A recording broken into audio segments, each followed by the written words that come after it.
Technology Summit. I'm Amanda Ballantyne. I'm the director of the AFL-CIO Technology Institute. And I'm Pam Greenwald, the Chief Communications and Marketing Officer for SAG-AFTRA, a co-founding partner with the AFL-CIO and the AFL-CIO Tech Institute of the Labor Innovation and Technology Summit. And technically it's our 6th, but the first year was a, shall we say, intimate affair of only 25 people. So we have grown tremendously. And it's because of you, your support, and the importance of the topics that we're here to discuss that this year we registered more than 350 participants to this summit. So we thank you for being here, and we salute you for your leadership on these critical issues. And we also want to thank our sponsors, AFG, AFSCME, AFT, ALPA, ATU, IATSE, NNU, TTD, yeah, shout it out, we love you all. TTD, TWU, UA, and Unite Here. Thank you all. I see all those red shirts. We want to thank the workers who made this event possible for us. So a huge thank you and shout out to IATSE Local 720. Woo! And also Culinary Local 226. So glad you brought all your friends. And then also we want to thank our ASL interpreters here today, Susanna Becky, Carol Hilo, and Sonia Vasquez. So thanks very much for all the work you're about to do. We have a really action-packed agenda, and we're at a really critical moment in time. I want to welcome to the stage AFL-CIO President Liz Shuler to kick us off and get our program started. Thanks very much. Welcome, President Shuler.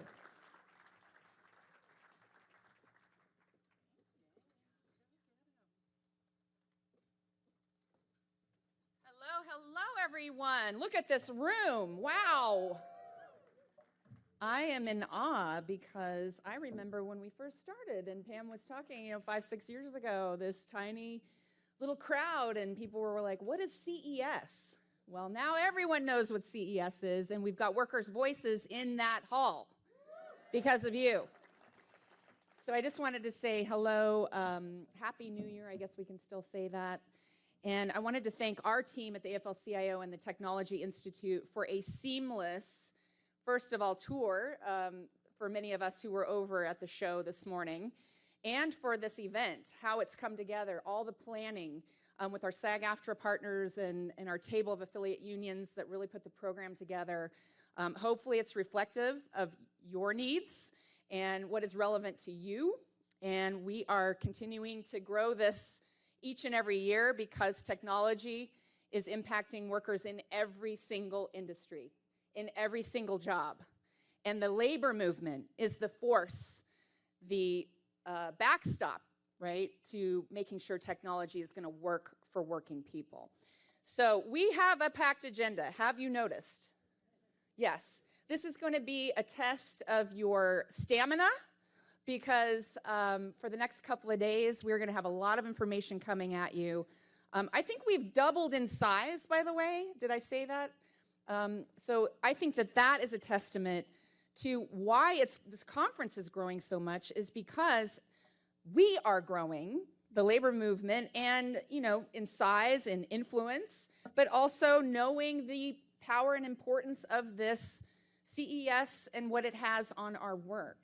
And I think last year, rewind, if you remember, who was here last year? Okay, a few people are back. A lot of new people, though. That's great. So if you think about when we left here last January, how much has happened? Think of all those strike lines that we were out walking together. Think of the negotiating table where AI and technology has been a subject of negotiations at the table. The behind-the-scenes work that we've all done together to strategize and get workers' voices into those policy spaces, into those rooms with all those tech executives and people on Capitol Hill. When we do that, we win. We win. And that's why we're all here today. So when you look across the country right now, we see a lot of destabilizing forces. Am I right? We see a lot of distrust in institutions, except for the labor movement, by the way. We see workers who are fed up, who are fired up, and how they're done being mistreated and being disrespected. And they're scared about what the future might hold. AI and technology, I think it's 70% of our workers are worried that AI and technology are going to replace them. Those are your members. And what happens when workers are worried and fearful about what's going to happen to them in their jobs? It's destabilizing. It's destabilizing when you live in fear and when you're worried about your economic future. And what happens is our economy falls apart, we become polarized, and our politics fall apart, and our entire country falls apart. So as a country, as a society, we need a force that is going to stabilize us, right? Well, who is that force that is going to stabilize us? Us, the labor movement. We are the counterweight. We are the ones that can conduct those massive education campaigns for the public on AI and find a way to make it work for working people. And so we are here to make sure that we have a say in our future. And it needs to happen basically yesterday. I don't know about you, but my heart rate goes up and my anxiety goes up when I go over to that hall because it's moving so fast and it's happening all around us. And we need a plan. We need a strategy as a labor movement. We need to be that stabilizing force. And we are the only movement that can do that. Our movement, our unions, working people together.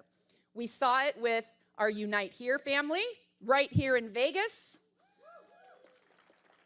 who said to the hotels, I am not going to let you automate my job away. We are going to have a say. And they won. Let's hear it for our Unite Here family. Of course, they're clapping very loudly over here where all the red shirts are. We saw it with our SAG-AFTRA and WGA families, as Duncan Crabtree Ireland will speak to in a minute, but telling the studios, we are the creative professionals. We are the ones who are going to set the standards around AI and make sure it is a tool that we are in control of. We saw it in the historic partnership with Microsoft just last month, where for the first time ever, and I want to applaud our CWA brothers and sisters. We have, I know, a number of unions in the room who have been working on this in the technological field.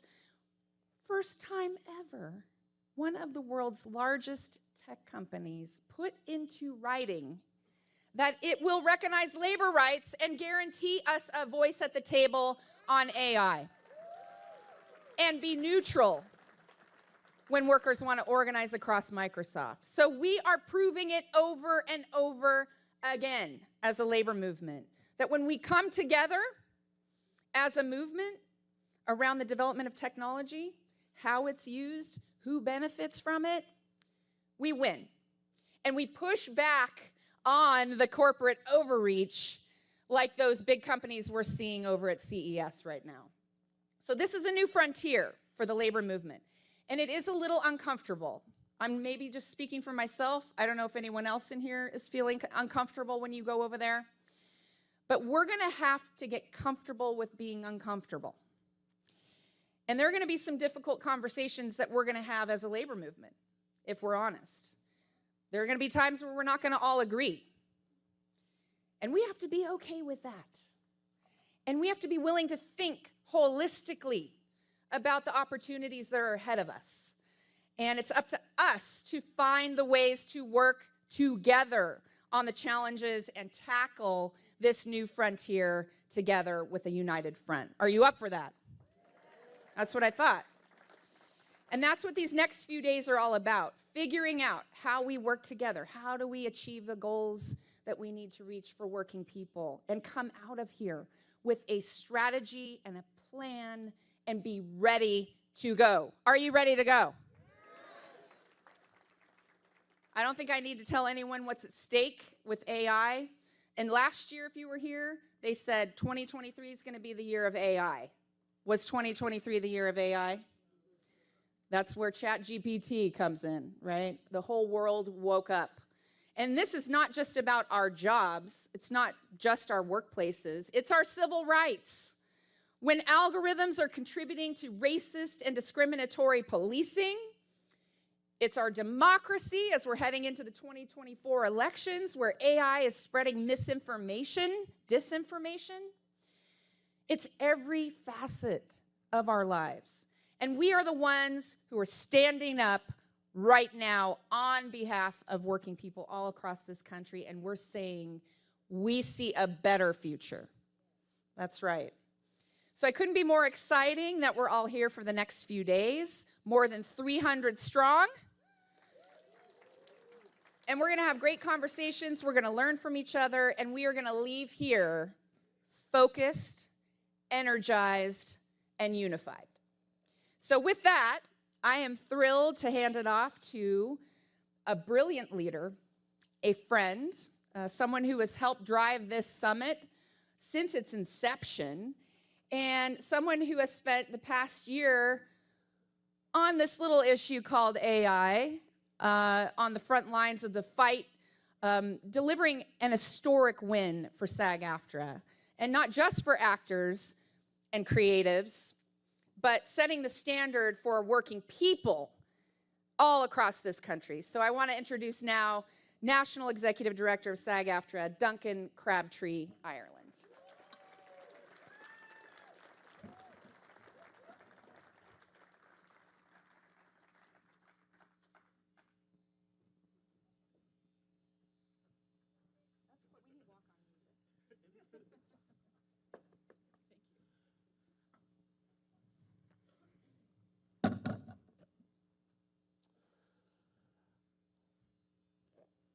I really have to echo Liz. Like, looking out at this room is so inspiring because, as I think Liz had mentioned and Amanda and Pam earlier, looking back 5-6 years at the sort of inception of this summit and looking at us today, it really shows how we are going to win this fight. Thank you so much, Liz, for that introduction. It was very kind, and greetings to everybody. As Liz said, I'm Duncan Crabtree, Ireland. I'm the National Executive Director and Chief Negotiator of SAG-AFTRA, and I am so excited to be welcoming all of you here to our 5th annual Labor Innovation and Technology Summit here in Las Vegas, Nevada at CES. Yeah.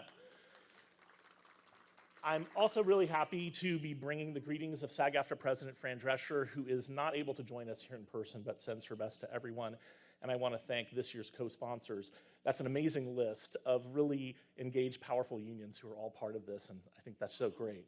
You know, 6 years ago, when SAG-AFTRA co-founded this summit along with the AFL-CIO and the Tech Institute, the purpose was to ensure that technology and innovation across sectors really centered working people in the conversation about ethical and responsible adoption and use of technology.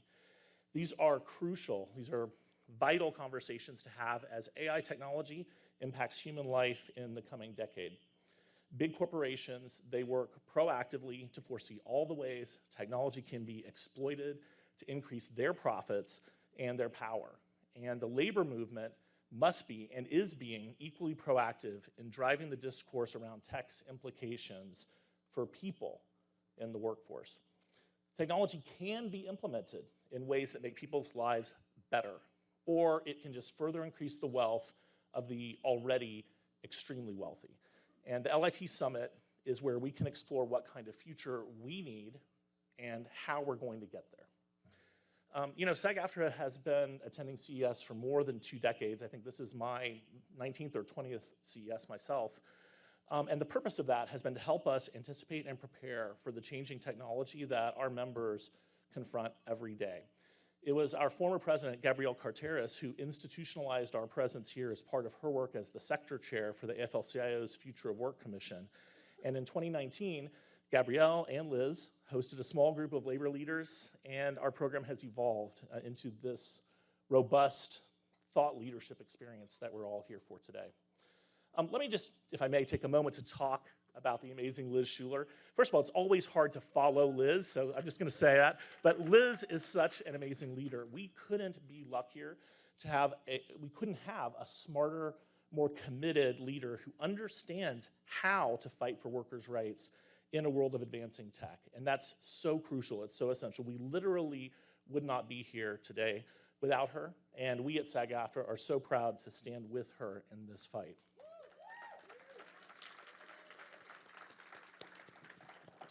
The summit's conception couldn't have been better timed. The following year, 2020, saw working life change dramatically in the aftermath of the pandemic, an event that ushered in the technological transformations that would rapidly expand remote work and alter the workplace of millions of people for years to come.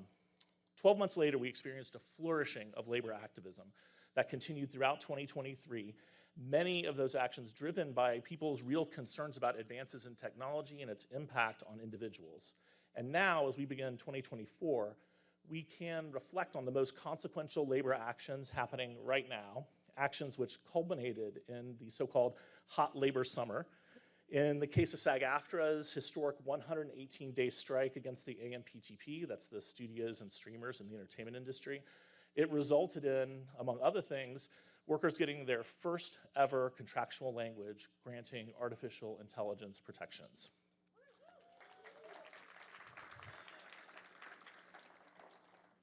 But these discussions don't just happen once a year, because behind the scenes, labor unions are hard at work keeping track of emerging technologies, educating our members, and drafting protective language. In the case of SAG-AFTRA, our inquiry into AI goes back to 2018, when we began looking into generative AI's threats and opportunities. And I really feel like the LIT Summit, is a chance to bring a lot of these discussions into a more public space. And by the way, I keep getting asked, now that you're done with that negotiation, are you happy to be done talking about AI? And the answer is, well, it would be great to be done talking about AI, but we're not done talking about AI. And by the way, we're not going to be done talking about AI in the foreseeable future. Because not only do we have 6 upcoming contracts where we'll be negotiating over the terms of artificial intelligence and how they affect workers, but we will be continuing to evolve those protections as the technology evolves. Liz referenced the fact that even this morning, leaders here who went to the show floor see the pace of technological transformation happening so rapidly. And that's why all of us as labor leaders also have to keep pace with that and continually evolve our contractual protections in light of those changes. When we do that, and when we leverage it correctly with appropriate protections in place to protect workers, we've seen that new technology can lead to individuals enjoying better working conditions and an improved quality of life. But if employers are allowed to remain unchecked in how they employ technology, companies will continue to find new ways to increase their shareholders' returns without considering the impact on their workers and their employees, often at those employees' direct expense. So technology can either make everyone's lives easier and better, or it can just centralize that wealth in the extremely wealthy people in this country. What future do we want? So the first panel discussion, Worker Rights in the Age of Tech, will explore these themes. But before we begin, I'd really like to acknowledge all those who've made this event possible. Obviously, thank you so much to Liz and to Fred Redmond, who's over there somewhere, of the AFL-CIO. Yes, thank you for your leadership and your support for this concept. And to the elected leaders and members of the SAG-AFTRA National Innovation and New Technology Committee, Amanda Ballantyne and her team at the AFL-CIO Tech Institute, all of our co-sponsors, everyone at Unite here, and all of the hotel and convention center workers, as well as the union staff that have spent their holiday season planning and organizing this January event. And I'd also like to join Amanda, who did this earlier, in thanking and acknowledging the stagehands and AV crew of IATSE Local 720. So thank you to you. And of course, the Las Vegas Culinary Workers Local 226, who are keeping us fed and refreshed. Thank you to you. Applause to all of them. So thanks for the chance to take the floor for a few minutes. And Amanda, I'd love to turn the floor back over to you. Thanks.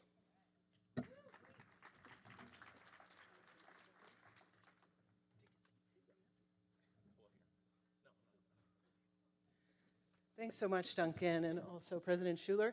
I wanted to welcome to the stage the woman who can do the best job welcoming us to Las Vegas, Nevada State AFL-CIO Executive Secretary Treasurer Susie Martinez come up and tell us what we're in store for. Thanks so much.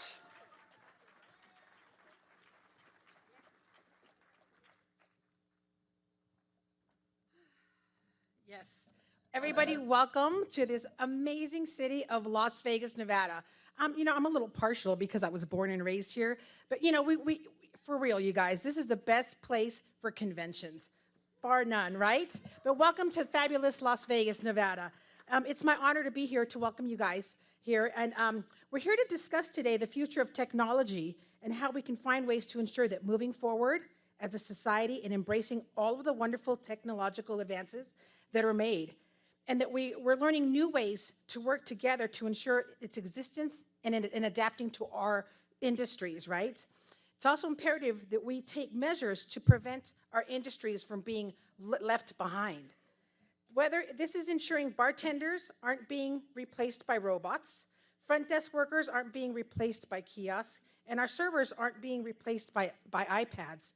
The Nevada State AFL-CIO has always been at the forefront of these initiatives championing workers' rights. As I'm sure you've heard the news, Culinary Workers 226, hey!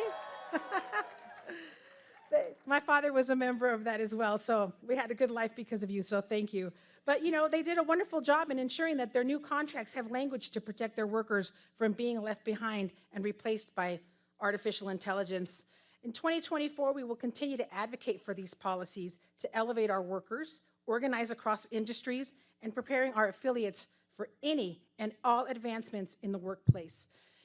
For those of you who don't know me, previous to this wonderful position that I'm in now, I used to work in the hotel industry.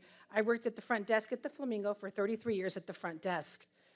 And as you speak to many of your people here in our lovely state of Nevada, we stay at these jobs for a long time. The reason I did was because I was a member of Teamsters Local 986. I had my union behind me, and I think that was one of the reasons. And actually, it was not a bad job.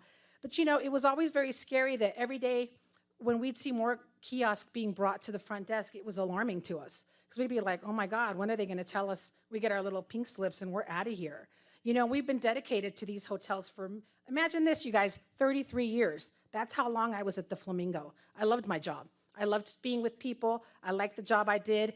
It was great. It provided for me and my amazing daughter. So we were good, right? But it is scary. It's unstabling because you come into work and you go, what's going to happen to me? Am I going to get left behind, and when? And we would constantly talk about this amongst coworkers. I'm happy to say now I still speak with them because, these relationships for 33 years plus, I still call them. They still talk to me. We go out to eat. They currently told me that right now they're kind of holding the kiosk back, and they're letting them actually check people back in again. And I'm like, that makes me so happy, right? Because it's like, again, we don't want to be replaced by these computers, right? We need to be at the forefront of what is happening. And I'm really excited. Last year when I was here and I was speaking as well, I felt like the mood was a little more somber. We were kind of freaking out a little, like, oh my gosh, these technology's kind of getting ahead of us. And I know all of you guys in this room are very hard workers, and we don't sleep a lot. We're always burning the candles on both sides. But I can honestly say that the vibe in this room, the way it feels now, I feel like we have the tiger by the tail. We're no longer going to, with our contracts, we're finally putting things into place where we are not going to be left behind. And I'm so glad that these corporations and these organizations, these companies also realize that labor has to be part of these conversations because we're not going to be left behind. And I'm just going to say, like President Shuler likes to say, we're fired up and we're ready to go. So again, everybody, thank you so much for having me here. Again, thank you to everybody who's here working for us and making this an amazing event. Again, don't forget to tip your waiters, your waitresses. When you get your room clean, tell them thank you. They really appreciate it. They are some of the hardest working people in this nation, and they do an amazing job to make sure that you guys are all here and you're all very comfortable. So thank you and welcome to fabulous Las Vegas, Nevada. Thank you. Thank you, President Shuler.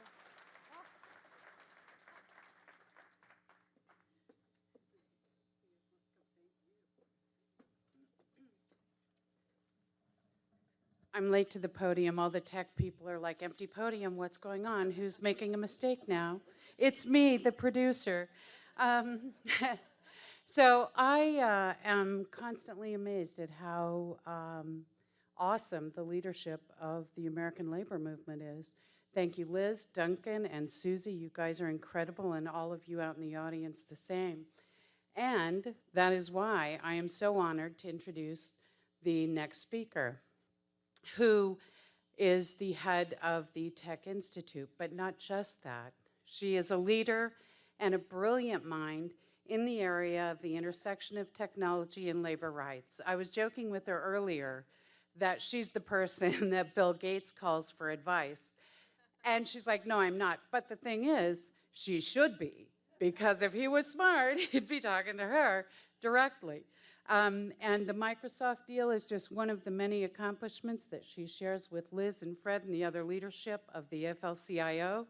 In addition to that, she's an expert on AI and other elements of technology and is actively working on your behalf on legislative pieces federally in state houses across the country and locally. It is my pleasure to introduce the person who has supercharged this conference, Amanda Ballantyne.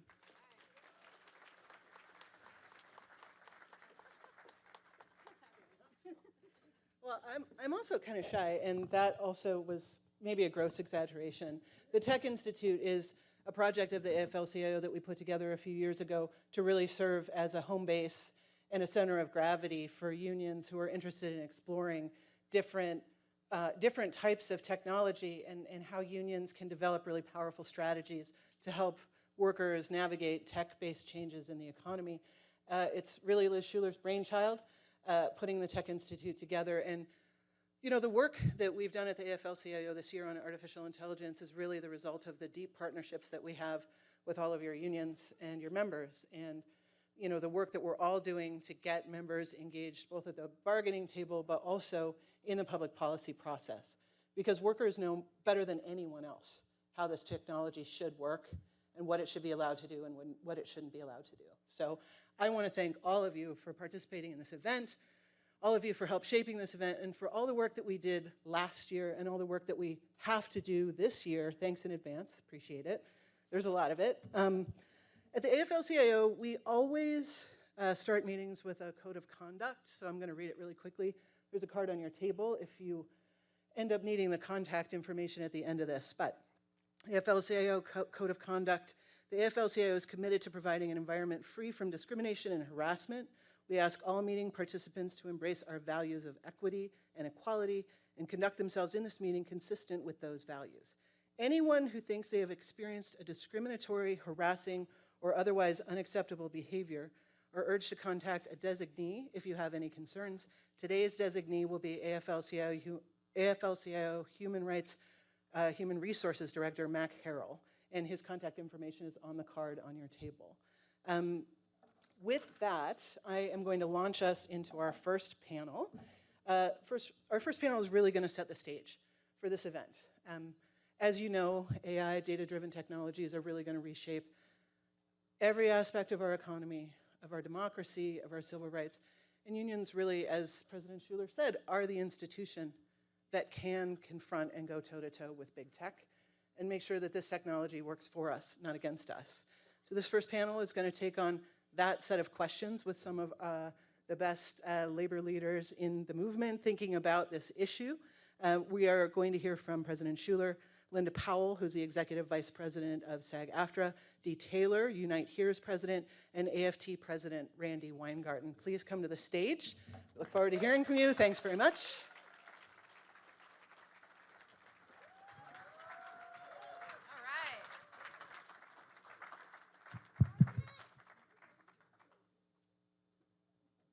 This stage is very fancy, by the way. If you were here in previous years, we had nothing like this. So, no, I think we're being very informal. Since all of us are very busy, we did not talk ahead of time, which we probably should have, guys. But you know, we're off the cuff. So welcome to the stage. Welcome to these leaders who really are, as Amanda said, pioneers in this field and. You know, developing cutting-edge strategies within your unions, and we are here to talk about how tech is impacting workers. And I know that's how, Don't get swallowed by the chair. I apologize. How is technology impacting workers, and is technology a workers' rights issue? And so I think we all can agree, for those of you who've been over to the show already, I don't know about y'all, but everything I saw, I asked myself, how is this going to impact workers and their jobs? And no one is talking about that over at the convention center. And so I think that's why, again, we're in this room and we're about to hear from these leaders. So let's just dive right in because they have so much expertise and we want to hear from each of them. So Dee, I'm going to start with you. You're an early pioneer. You know, we talked about bargaining strategies, and you heard Susie talk about the evolution of technology just from her own personal experience, and I know your membership has been grappling with this for many years. So how is, first of all, tech impacting your union and your members? And is technology a workers' rights issue? Well, it's certainly impacting our members. And sometimes the impact you can't even anticipate, like the advent of Lyft and Uber has greatly affected the tips for bellmen and doors. For example, no one would think about that. Obviously, Susie talked about kiosks, iPads to order. I can go on. And the whole idea here is you're not going to stop technology. The question is, are we going to be at the table? And I can't think of a more important workers' rights issue, actually, in the labor movement. Living here in Las Vegas, I've been going to CES show a long time, but it was 2017 when I did the holy tamale. We are in deep trouble if we don't deal with this. And so we organized workers, and we showed them videos, not just of our crafts, like the bricklayer video. I mean, stuff outside of our industries, too, and how it could be applied to our jobs. So fighting for good contract language, because effects bargaining means you've already lost. And so contract language is important. But you have to, I hate the word educate our members. You have to expose our members to what's out there. That's our responsibility as leaders. Second, I think very strongly, you got to figure out where tech is and figure out how you can develop partnerships. Our union has developed a very good partnership with Carnegie Mellon because they do all the tech for the Defense Department, and Google and all these gigantic firms are in Pittsburgh right next to Carnegie Mellon, and then try to figure out how tech can be used to your advantage. So for example, you know, the idea of the hiring hall, that's, you know, I don't know about y'all, but everybody lives on their phones now. They don't want to have to call or go down, and how we can use technology, which we've done. We've partnered with a tech company so people can get jobs in a very mobile way of how they operate. Those are some ideas. But anywhere you go, tech has definitely affected. Like when you fly out of any airport now, there are very few servers. There are people who bring food to you. You know, I remember sitting at the bar in Minneapolis, and I said, "Can I have some beer?" And the guy goes, "No, you got to swipe your card first." And I was like, "Okay, things have changed. I know I'm old, but I still like to have service." So those are just some ideas. Incredible. So obviously the importance of educating your members, like that SHIT moment that, you know, we've all had. And for those of you who've been sitting in this room going, yeah, I'm feeling that right now. The collective bargaining strategies, the second thing you mentioned, Dee, is, you know, getting to the table and having those guardrails and sharing language and best practices. And that's what this summit is all about. And then the partnerships aspect, what I heard. And someone who's an expert at partnerships. I'm going to turn it over to Randy to talk about, you know, how tech is impacting your members and, you know, it being a workers' rights issue, but also to touch on some of the partnerships that you have been building. So, look, I remember last year versus this year. It's awesome to see this many people in this room this year. And I also just want to do the same kind of shout out that Duncan did to both Liz but also to SAG-AFTRA. I think that this year, and Dee did, and it was that oh shit moment. You know, Dee, I'm on the East Coast, Dee's on the West Coast. He gets up earlier than I do, and I get up at 6 o'clock in the morning. So all of a sudden, I'll get a text from him. Did you read this yet? Because Dee also does what many of us try to do now, which is how do we share information with each other? But what SAG-AFTRA did this year, that the writers, I think, are going to be here this afternoon too as well, but the work that you've done over the course of really pushing all of us to imagine the future and to seize the future and not be afraid of the future and try to figure out how we are engaged in and empower ourselves and our members by. That's something that this conference has done for a while, and Dee has been hugely important to that. But so has SAG-AFTRA. And I think that the story that I tell myself this year, and that is particularly having a son-in-law who is a writer and was on strike for all that time, is that watching the two unions, I know we all helped, but watching the two unions really, or three unions, really focus on how to fight through AI and how to actually get that kind of contract language you're talking about, Dee, so that we weren't, because I do agree with Dee that affects when we get to negotiating the impact as opposed to negotiating the terrain, we're already behind the 8 ball. So I just really want to have a shout out to SAG-AFTRA for the imagination for this conference and for actually circling it by that language. And the last person, and then I'll answer your question quickly. The last person is that what Liz does here is instead of being scared of things, she seizes the opportunity. She sees all of us. We would not be in labor if we couldn't figure out how to say paragraphs of why things are bad.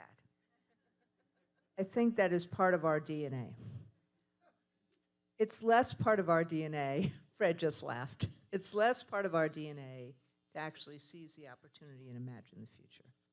And I would say that Liz Shuler is unique in that regard. And the difference between this year and last year and seeing opportunity, even in a very dark time, a lot of that, Liz, is because of you, so thank you.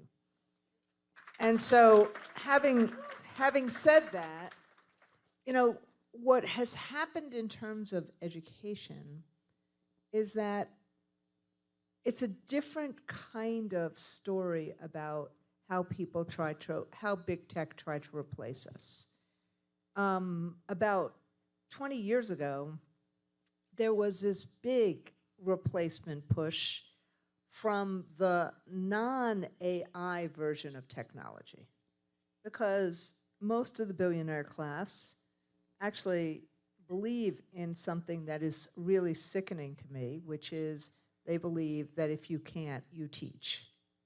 And they are really disparaging about teachers. And so they thought that they could replace us, Gates and others.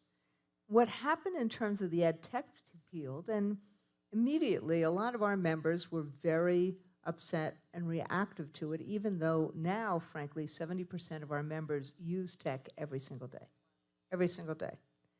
But what essentially happened was that they couldn't replace us, at least not in K-12. And when they tried, they did it badly. They're still trying. But what many of us learned, and I have a bunch of staff members here who were part of that process, is that if we try to create the power of design and the power of working with, even though we may really hate this billionaire class, but if we actually start engaging with and working with and trying to understand that you can work with people even if you don't like them, that we have to engage in that real way. And we have to engage in the design, but we also have to engage in the education. Because if you are actually only on the receiving end of doing the impact of or the implementation of, as opposed to really feeling the confidence of understanding the right questions to ask, and that was a really important piece. So the partnerships came from the fact that EdTech tried to kill us. They couldn't. They realized to make money, they had to actually work with educators.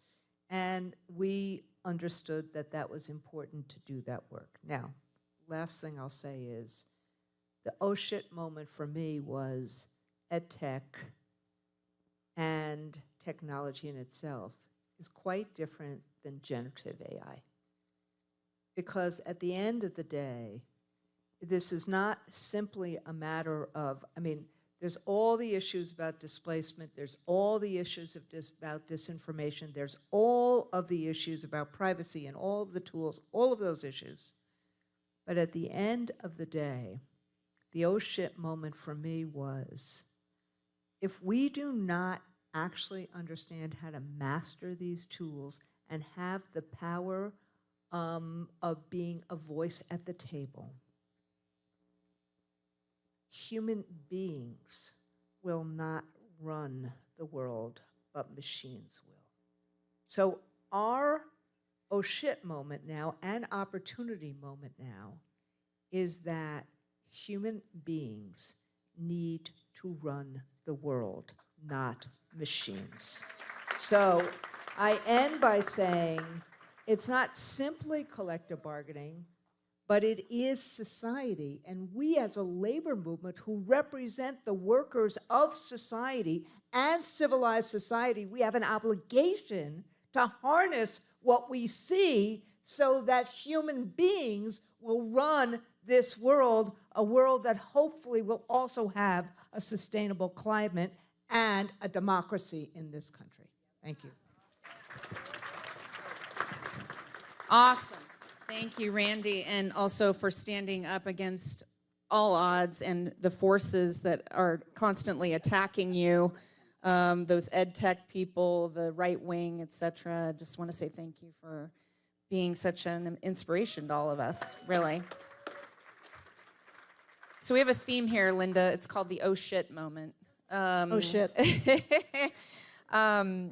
So tell us a little, you've had a little experience with AI, particularly recently, and I would say that SAG-AFTRA is sort of the original technology union, because as Duncan said, you guys have been coming here for decades, because your industry is constantly evolving and changing with technology, and you've said, we want to be on the front edge, and we want to empower workers, to Randy's point, you know, seize the opportunities. So tell us a little bit about what your members have been enduring. We all have heard from the national stage, of course, in your strike, but, and why is this a workers' rights issue? I think the whole country has been watching a little bit of what the union's been going through the past year now. I think we had no shit moment in the country with the ChatGPT and the OpenAI, but our union, like Duncan said, has been working for probably 5-6 years to prepare for the negotiation we just went through, because we saw what was coming and we were exploring what the contract language should look like. What are the biggest obstacles going to be? But I have to say, as a member going into the plenary and going into the W&Ws, I had a real oh shit moment when we sat down and started talking about digital doubles, digital replicas. I had to take a minute and go, do I want to do this? Is this the way the world is going? Am I going to want to be an actor if this is the way that the industry is going? SAG-AFTRA actors unions are always, adjusting to the way that the industry moves from the beginning. Our merger came about because of changes in technology. We've been dealing with the streaming industry and the way that it's changed, the way that everything gets distributed. So it's not new territory for us, but it seems so much bigger now. And I think our negotiation and our strike happening, and then the open AI and the ChatGPT coming right on the heels of that, I think it's just this sign that we are in a moment. We are all living through, and we're leaders, and we're all negotiating this moment in history together. It's a big deal. And I remind myself that it is urgent, but it's still early. And like Randy said, we have the opportunity to not just be chasing after the way the advances are going, but trying to shape where they're going to go as workers, as citizens, as humans. And it's an opportunity because the technology also has the possibility of making life better for us if we can harness it the right way. We have a lot of contracts coming up that have some of these same issues in them, so we're going to try and build on the stuff that we've had, because the generative AI remains a really big piece that it's hard to wrap your heads around. It's hard to wrap contract language around. It's hard to wrap legal language around. We're going to see how some of these lawsuits that are being thrown out now. I think the biggest threat for us with generative AI is the synthetic performers, which are still a little ways down the road before they become, we hope, if they ever become something that can replace a performer. But I think that remains to be seen. I think it remains to be seen the same way they thought they could replace teachers. Are they really going to be able to replace a performance? I don't think so. But that doesn't mean they won't find ways to train audiences to accept less in certain circumstances, because they're always going to be trying to maximize profit, and expediency is king. And we're used to chasing after them. We're used to putting fences around. I think we got a lot done this summer, and I'm proud of us for that. And there's still a lot more work to do. The thing that's been great is I feel like we're all in this together. The solidarity that we felt, and I just want to thank everyone for that, because the way that we all worked together and got things done, it was so good for us as a union. It was good for our members to see. It was good for us to meet each other and be with each other and share each other's ideas and hopes and fears. And the more we can do of that, I think the better. Linda. Couldn't agree more. And I know we got started late, so I'm hoping that we have time for another round of questions. I know we're up against time already. Okay, a rapid fire round to end the panel here. You know, for those of the audience members who are thinking about how this is impacting their union, what can I do? Maybe we can end with, you know, thinking about our role in helping our members navigate technology, and what piece of advice would you give to some of the leaders in the room, having gone through what you've been through? What can they be doing when they go home? Who wants to start? I'd say don't dismiss people's fears. We know a lot more than some of the people who aren't as steeped in some of these conversations, and so when you go out and talk to people, meet them where they are, and try and explain what you can, what you can't do, and build them up. Don't dismiss where they are in the conversation. It's real. As we said, that statistic, 70% of workers believe, you know, that they're threatened. Their job is threatened. Yeah, 70% believe they're threatened, but it's not them, often when you talk to them. I actually think that it's extremely important in negotiating language or anything. AI's very basis is to evolve and get more efficient, as they say, and smarter. So do not negotiate static language, because what you've negotiated now could easily change in 6 months or a year because it evolves. And if you don't anticipate that, you would have negotiated something good here, but now with the evolution, you need to be here and you need to reopen and deal with new problems or new issues that evolve from that. That's one thing I have thought a lot about, because often when we do contract language, we negotiate in the moment. And we do not negotiate knowing things are going to evolve. And I think that's extremely important with tech. The only thing else I'd say with tech is this. I think that it's great the labor movement is involved with this. But let's be honest, we're a small percentage of the workforce. Politicians have no answer when you say, okay, what's going to happen when these jobs get replaced? They just have this blank look. I think we have to look at, listen, Amazon, Google, and Microsoft control all the data. That occurred, just so you know, the government used to control the data, but in Newt Gingrich's contract for America in 1994, this was part of it. So the bill in 1996 essentially privatized the data.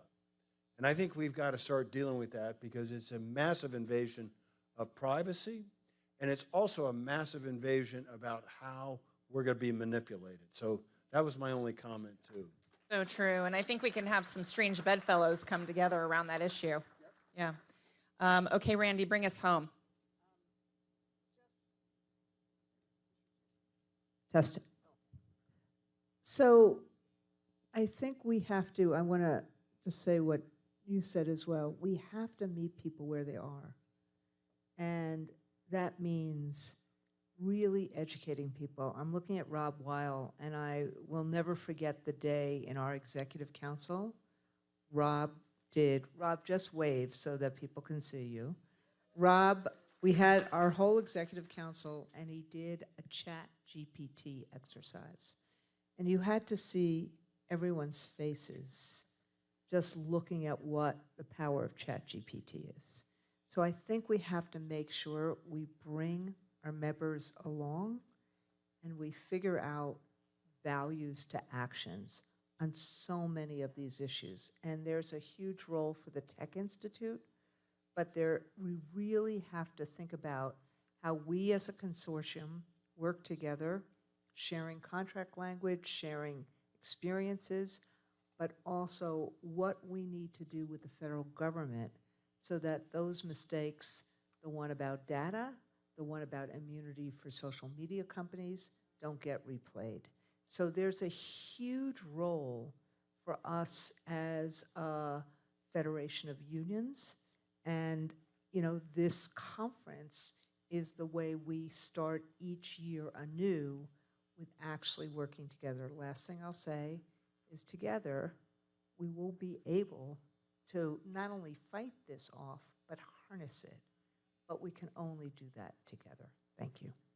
So well put. Thank you so much. Let's thank these leaders, Dee Taylor, Randy Weingarten, and thank you so much, Linda, for bringing the experience that you had from the strike. Onward, and as Linda said, we do this together, and together we are more powerful. What better than that? Thank you so much. Pam.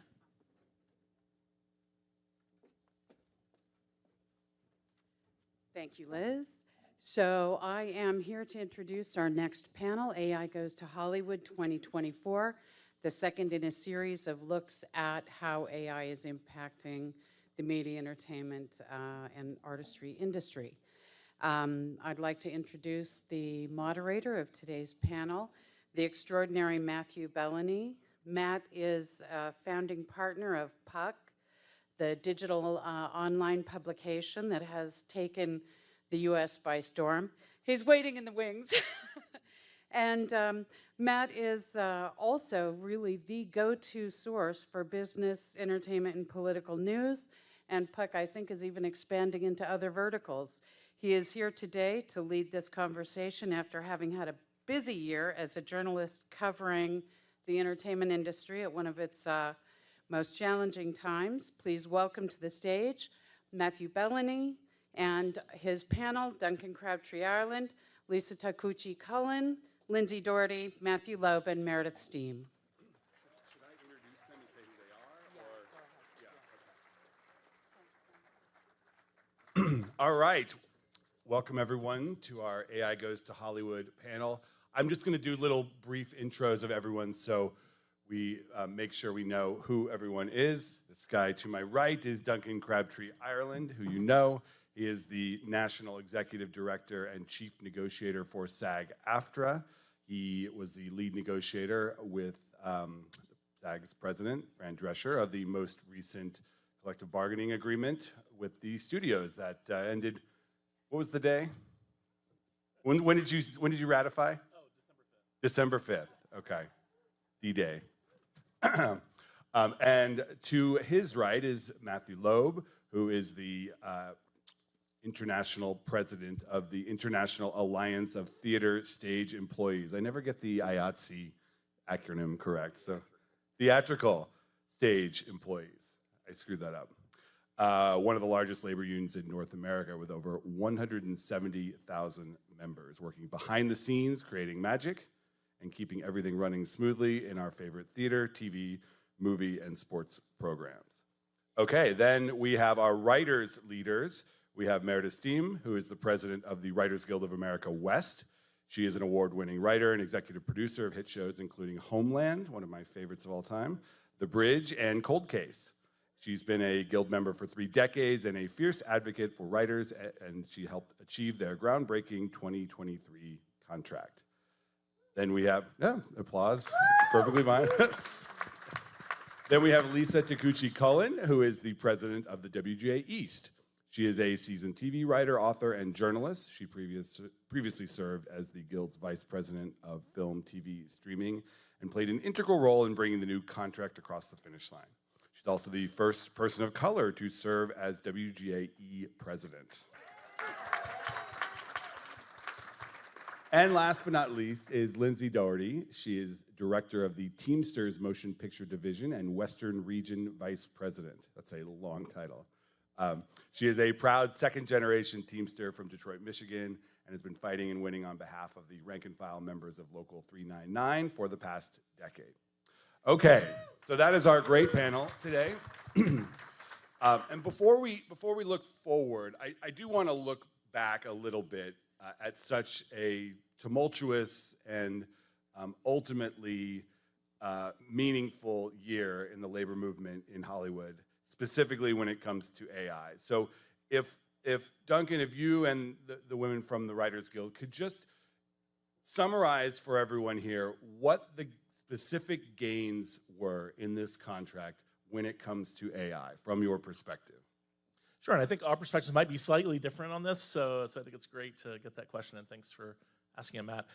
For us, I think the core issue was always about informed consent and fair compensation as it relates to any kind of use of artificial intelligence. And it may be shocking, but there was nothing in our collective bargaining agreement to really ensure those principles were respected. And in the prior panel, Dee said it's so important to make sure that you have evolutionary language so that it can deal with that kind of transformation. And for us, it was establishing and enshrining this philosophy in our contract language, because we believe if you embed the concept of fully informed consent, give people control and agency over the use of that type of technology, and you embed the concept of fair compensation, then that can automatically evolve with changes in the technology. And so that's what we fought for, and it took from day 1 of negotiations on June 7th to day 118 of the strike. It was one of the first issues on the table on the first day, and it was the last issue completed on the very last day of our strike. And why do you think it was the last issue resolved? Because it was the hardest. In a lot of ways, it was the hardest issue. There were a lot of hard issues. Breaking the pattern is another one. But this one was so hard, I think, because these companies really didn't want to agree to anything. And they didn't want to agree to anything for 2 reasons. One being, they don't actually know what they want to do or what they are doing.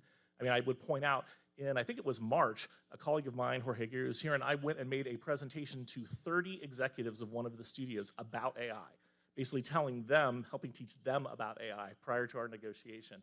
I don't think they knew what they wanted to do.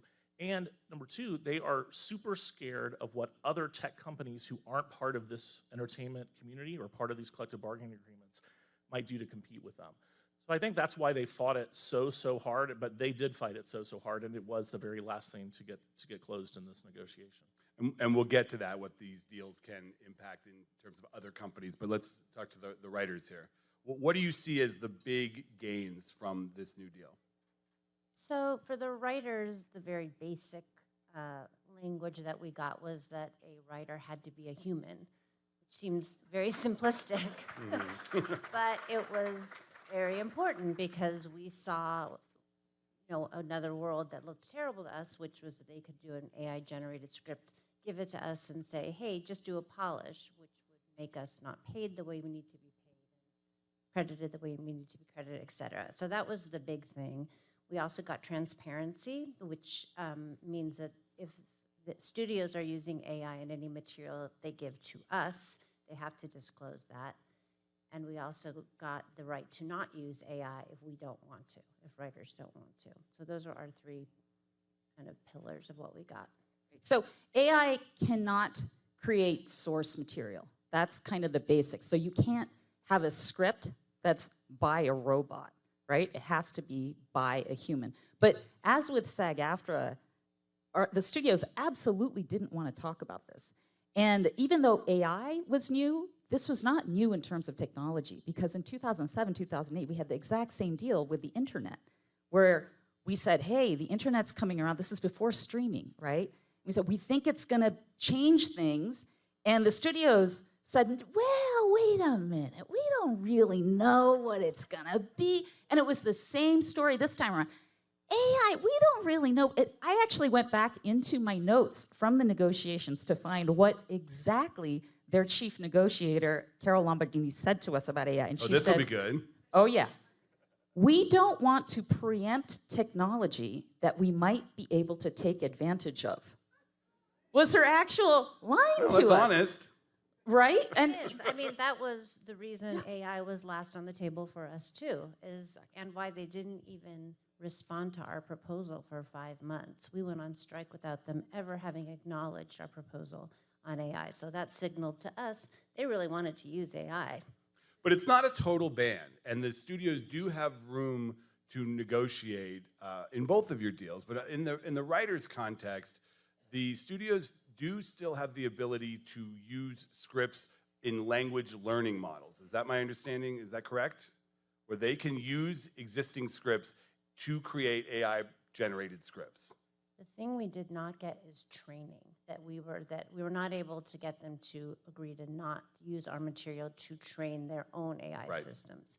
So that, yes, that was something we didn't get, and something we're sort of reserving our rights to have legal action on later. But that, we would have liked to have gotten that. And with the studios, we negotiate with them and we have a deal with them, but they are as worried as we are about companies like OpenAI and ChatGPT that we don't have contracts with. Right. And they are basically scraping the internet for our material and repurposing it and monetizing it without our permission or compensation or credit. So that's actually an issue that both sides are very worried Well, about. and that's interesting. I'll get to the other unions in a moment, but I want to get to this issue in which you are aligned with the studios. How much in these conversations did it come up where you could have said, listen, why aren't we both suing these companies? Why aren't we together working to stop these non-signatory companies from benefiting from our work? Duncan is smiling. Well, no, I'm smiling only because it's again a different situation for writers versus actors because of copyright law issues we don't necessarily need to delve into. But I would just say really we are. And that's why we have the No Fakes Act, which is a piece of legislation that's pending in Congress right now to grant federal rights for image, likeness, voice performance for individuals that don't exist now. And yeah, it's not the lawsuit because we're not, in the case of actors, generally there's not a copyright interest, but we're 100% supporting those litigation efforts.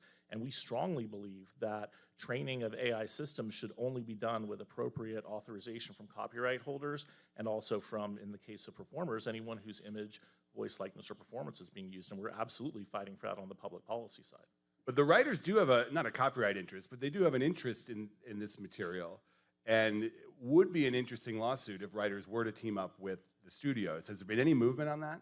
So I'll tell you, the night before we finally made a deal, I think it was September 27th, it was the last issue, and it was getting kind of contentious. And at this point, it was just the leadership and the CEOs. And this one issue was sitting there, and it became clear none of us really understood what could happen. And it also became clear that they were divided. The legacy companies were much less interested in using AI than Amazon or Apple, which are really tech companies. sense. So they were not even on the same page on their end. But the thing that kind of brought us back together from the brink, we worried, was that we had this shared interest. That we, writers, don't have copyrights on screenplays or on television scripts. The studios own the copyright. So actually, it's their material that's getting scraped and stolen, basically, for these language models. So there is this weird coming of minds that I think got us over the contentious part of, are we walking away right now, or are we going to get over this? So there wasn't a direct conversation about like, hey, do you want to go in on a lawsuit together? Right. But it was, we understood that we weren't completely unaligned. Okay. All right, so let's go to Matthew and Lindsay, because I feel like in 2024, all eyes are on you two. And I want to hear from you about how you believe the deals that were struck in 2023 are impacting your negotiations in 2024. Thank you. First of all, I also, and I know it's said twice, but I also need to thank the great IATSE employees who are making this happen. I do so to avoid no shit moment as their president. So thank you all for your work. Look, I mean, I think Duncan just touched on it. There are differences in the various trades and crafts, but certainly the studios are on notice that this is a crucial issue for us, and we're going to fight very hard. We have in our union scores of categories on any job. We have 13 unions in Hollywood just to make a picture. So we have a lot of layers of craft-specific issues we have to look at. Give us a couple of your specific issues. We run, painters and carpenters and set dressers to editors and camera people and sound people and technical crafts. And so there, probably is prioritizing to be done. But if you look at each of those individually, they have their own risks, I think.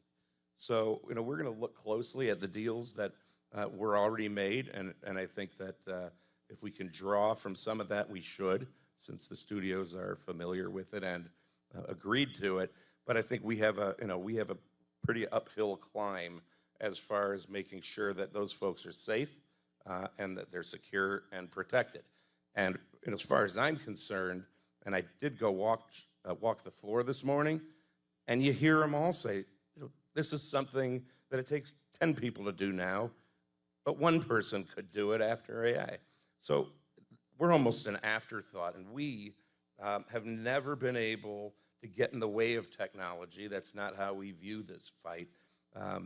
We have bargained for it over the years and gotten the jurisdiction for most of the changes in technology, but this is happening already. It's in motion, it's moving, they're doing it without us, and they will find a way to try to go around us. And so I think that, getting ahead of it and these fights that the guilds had last year paved the way for us, and the studios are on notice. When I talk to people around Hollywood, and I've even said this myself, given the pain of a 6-month shutdown in 2023, there's a lot of people who have said, well, the industry can't really withstand another strike. What do you think when you hear that? The companies can't withstand another strike, let's be clear on that. Especially Paramount. But we can bet on one thing, that the companies have not learned from their mistakes that they made with the Writers Guild and with SAG-AFTRA. We're seeing it now when we're negotiating Teamster contracts across the country, because it's not just Local 399 that has an agreement. We as Teamsters have been battling our members being replaced with technology throughout the years. The truck itself used to be a wagon, and our general president in the early 1900s saw that the motorized combustion engine was going to be invented, and we captured that work with across the entire country, which strengthened the Teamsters during that time. So we've been battling GPS tracking devices and things like that. And right now it's autonomous vehicles, because that's the AI that our driver members are seeing right before them. And anytime you say AI or anything like that, the studios, they don't want to talk about it, like Meredith said. And that's really concerning, because this is an actual reality that's happening right now. I had a company to say today, there's no way someone's going to get in a vehicle without a driver. And it's happening in California right now, which is with the robo-taxis we've seen unroll. They rolled them out in San Francisco earlier last year, and then in October in Los Angeles, and they're there right now offering free rides without a driver. So it is a reality. And to hear, you know, the companies during the negotiations of SAG and WGA say that, oh, they're seeing ghosts. No, these ghosts are real, and we have to have the discussion, but that's what they're really gonna have to sit down with the Teamsters and IATSE and talk this through and not just say no, because we're not gonna settle for that. But just to be clear, you are prepared to strike if you guys can't get the deal you want. Nothing's off the table. And we're not going to give up our strength and our ability because they think they sacked us because everybody's bank account got sapped because they were unreasonable for months and months. And my folks aren't going to just settle. You know, the last contract we bargained, you know, was coming, you know, the COVID situation was there. It was unique. Folks are fed up. You know, and I don't know what to call it, if it's a post-COVID wake of dissatisfaction, but people are ready to fight, and the studios would be ill-advised to assume that they've weakened us to the point where we can't. And Matt, can I just add? Yep. And I feel confident that Meredith and Lisa will agree with this as well. The support, unity, and solidarity from IATSE, from the Teamsters, and others during the very difficult year that we had last year, you know, we will be there standing side by side with IATSE and with the Teamsters, whatever it takes to make sure that you get fair contracts from these people too. And maybe they will, Lindsay, to your point, maybe they will eventually learn the lesson. Let's hope so, because we are united. The labor community in Hollywood is united like it has never been, at least in the 23 years I've worked at SAG-AFTRA. And that is absolutely how it should be, and that's how we're gonna keep it, no matter what happens in this year's now negotiations with IATSE and the Teamsters. I would just say the support of the three other unions up here was a game changer for the writers. Even before the actors went on strike, they were out there with us. These guys were out there with us. The Teamsters were turning away from sets and shutting down production. It was amazing, and we are going to be right there for them when they need us. I don't know, if I could just jump in about that, because I think it's really important that everybody here who doesn't work in the entertainment industry knows that the strikes of the Writers Guild and of the Actors Guild were successful because of the Teamsters and IATSE. Because of them. They stood by us, and when we picketed outside of productions, Teamsters refused to cross a picket line, even if it was only 2 people, which is what it takes, right? 2 people to make a picket at 2 a.m. outside Silvergate Studios in Queens. They refuse to cross our picket lines. And so that's the whole reason I'm here. You might be wondering, why are 2 WGA presidents here? I flew all the way from New York, where they're having a weather apocalypse, by the way. I flew here expressly to show that the Writers Guild solidarity with the Teamsters and with IATSE runs from coast to coast. So just practically speaking, if there is a IATSE or Teamster strike, that means pencils up for writers? We don't know what it means. We don't know what it means, so I'll just be honest with you there. Mm-hmm. Well, we know that we're not allowed to do that. We tried to get that in our contract in the end. But that's tough, right? Because you don't have it in your contract. You are supposed to not be able to do that. Yet. It's okay, though. They can keep writing, because that shit's going to be shut down anyway if IATSE and Teamsters aren't showing up to work. I will say, And I mean, I think that's proved before by we what took happened. that off the table, that was one of our, you know, we wanted the right to have, what the Teamsters have the right to not cross picket lines. And before we took that off the table, we did ask Lindsay if that was okay, because we wanted her support in that, because we didn't want to take it off. But an individual can decide to put pencils down if they want. But just to that point, I mean, during the writers' strike, the industry was shut down as well. I mean, we have a no-strike clause. I'm pretty sure IATSE has a no-strike clause too, and yet during the writers' strike, the industry was completely shut down in essence. So, you know, I think that the fact is this solidarity really has an impact. It was proved during the pandemic when we all worked together to make sure that the return to work agreements were done in a way that made sense to the industry, and it's been proved ever since. And without a camera, it's radio. I want to get a little bit into the negotiation strategies here, because one of the other panelists previously talked about not having the language be static and getting language that can evolve. And I wonder, from your perspective, the writers and the actors, when you were negotiating this language, how much did you fear what you were doing would quickly be obsolete? Or did you discuss hypotheticals and tease it out with the other side to try to make it as broad as possible? Like, take us through that a little bit, because this is all evolving so quickly, and the fear is that when you get around to your next negotiation, everything that was accomplished is going to be moot. Well, if those philosophies are embedded in the language that you've created, then that is what's going to actually continue forward, because informed consent, in our example, informed consent and fair compensation are concepts and principles that will always be needed. And yes, you may have to evolve the language. I mean, just this morning, SAG-AFTRA, we announced at a press event here at CES a deal that we've just entered into with Replica Studios, which is an AI company that's creating digital voice replicas for use in the video game industry.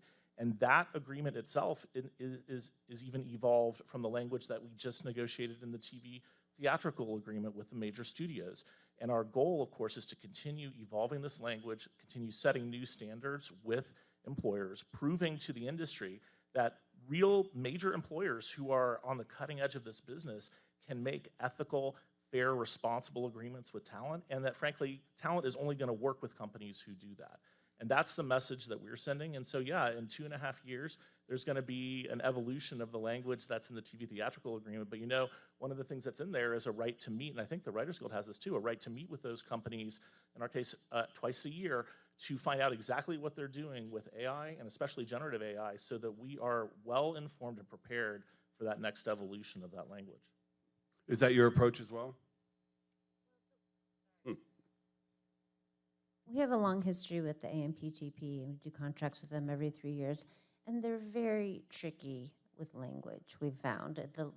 You know, a verbal deal doesn't make sense for us because they do things in the contract language that is not what we said. So we have very tuned-in lawyers and negotiators at the Guild who are so aware of how important the language is, which is why it's so clear and simple. A writer must be a human, you know, that there's no, you know, fudging that.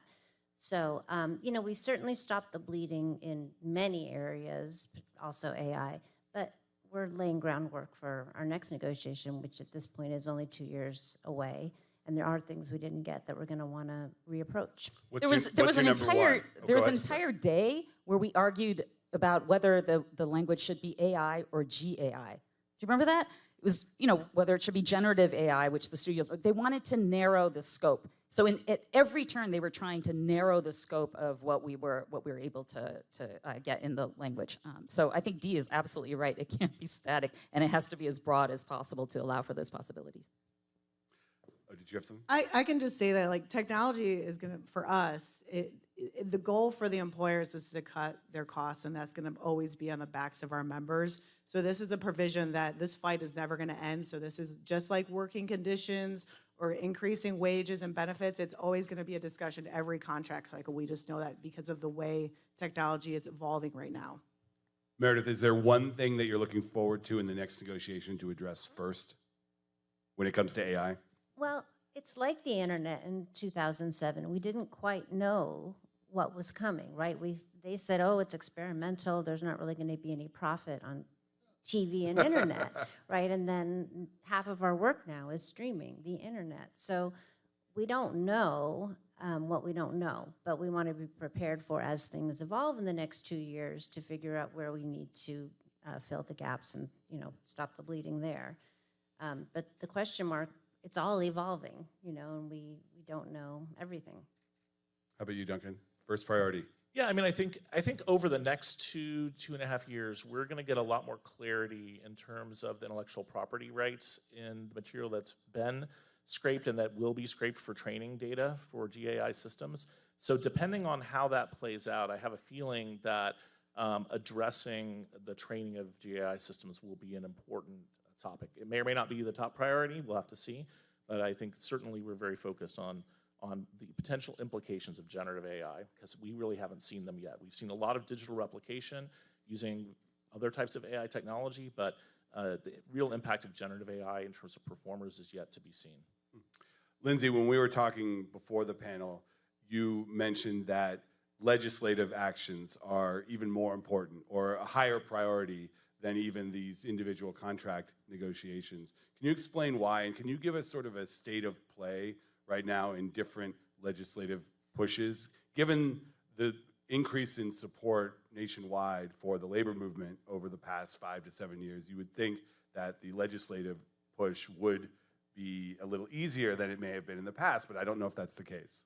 Well, you can certainly tell a lot about a politician about how they feel about labor when they veto a bill like Gavin Newsom did for the Teamsters. We had an Assembly Bill 316 that we put forth last year in the state of California that required a human safety operator, which is also known as a truck driver, for an autonomous vehicle over 10,001 pounds. So that's a semi-truck.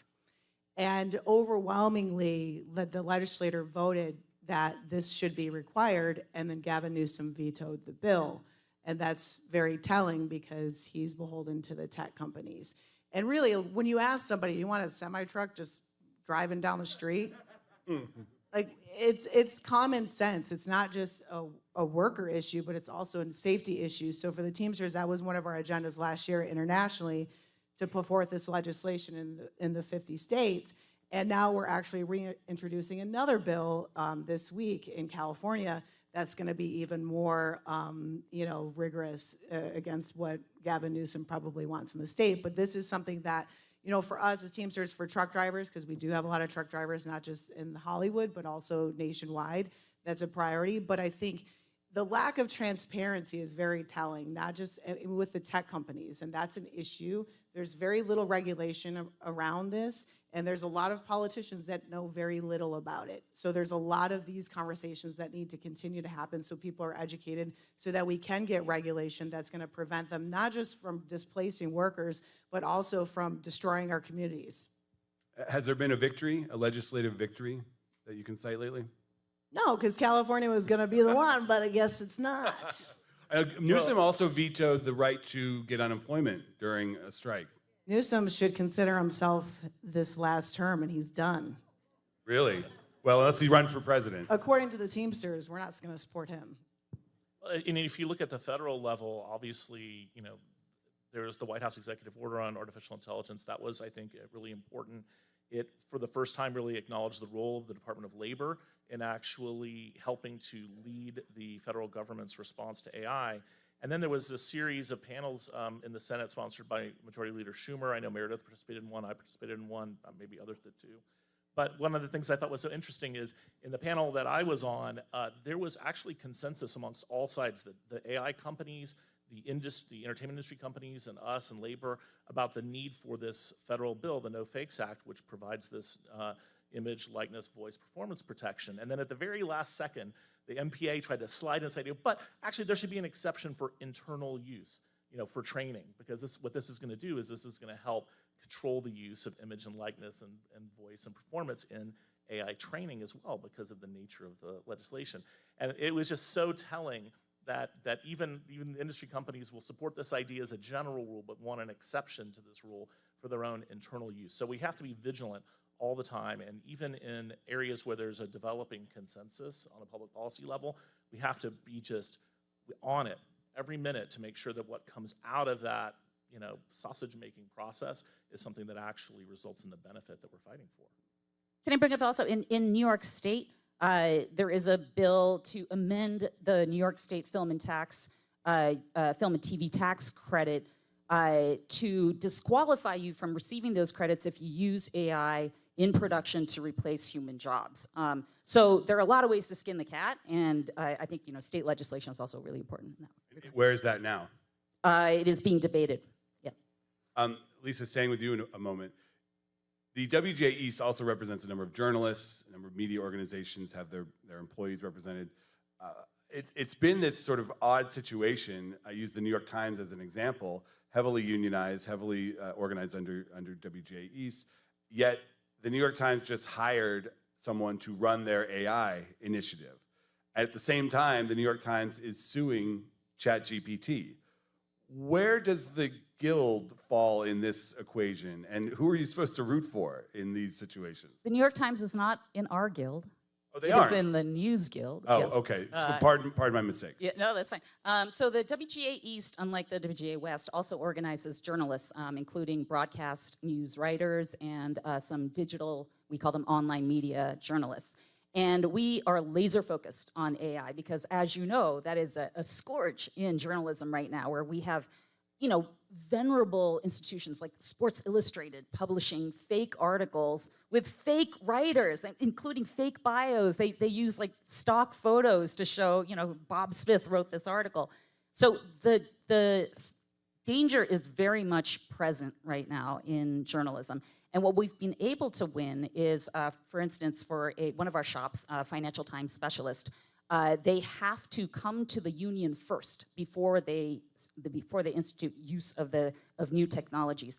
And from another one of our shops, Future, we got a clause in their contract to forbid the company from replacing humans with technology. So it's possible. We have 16 open contracts in 2024, and we're going to argue for AI in every single one of them.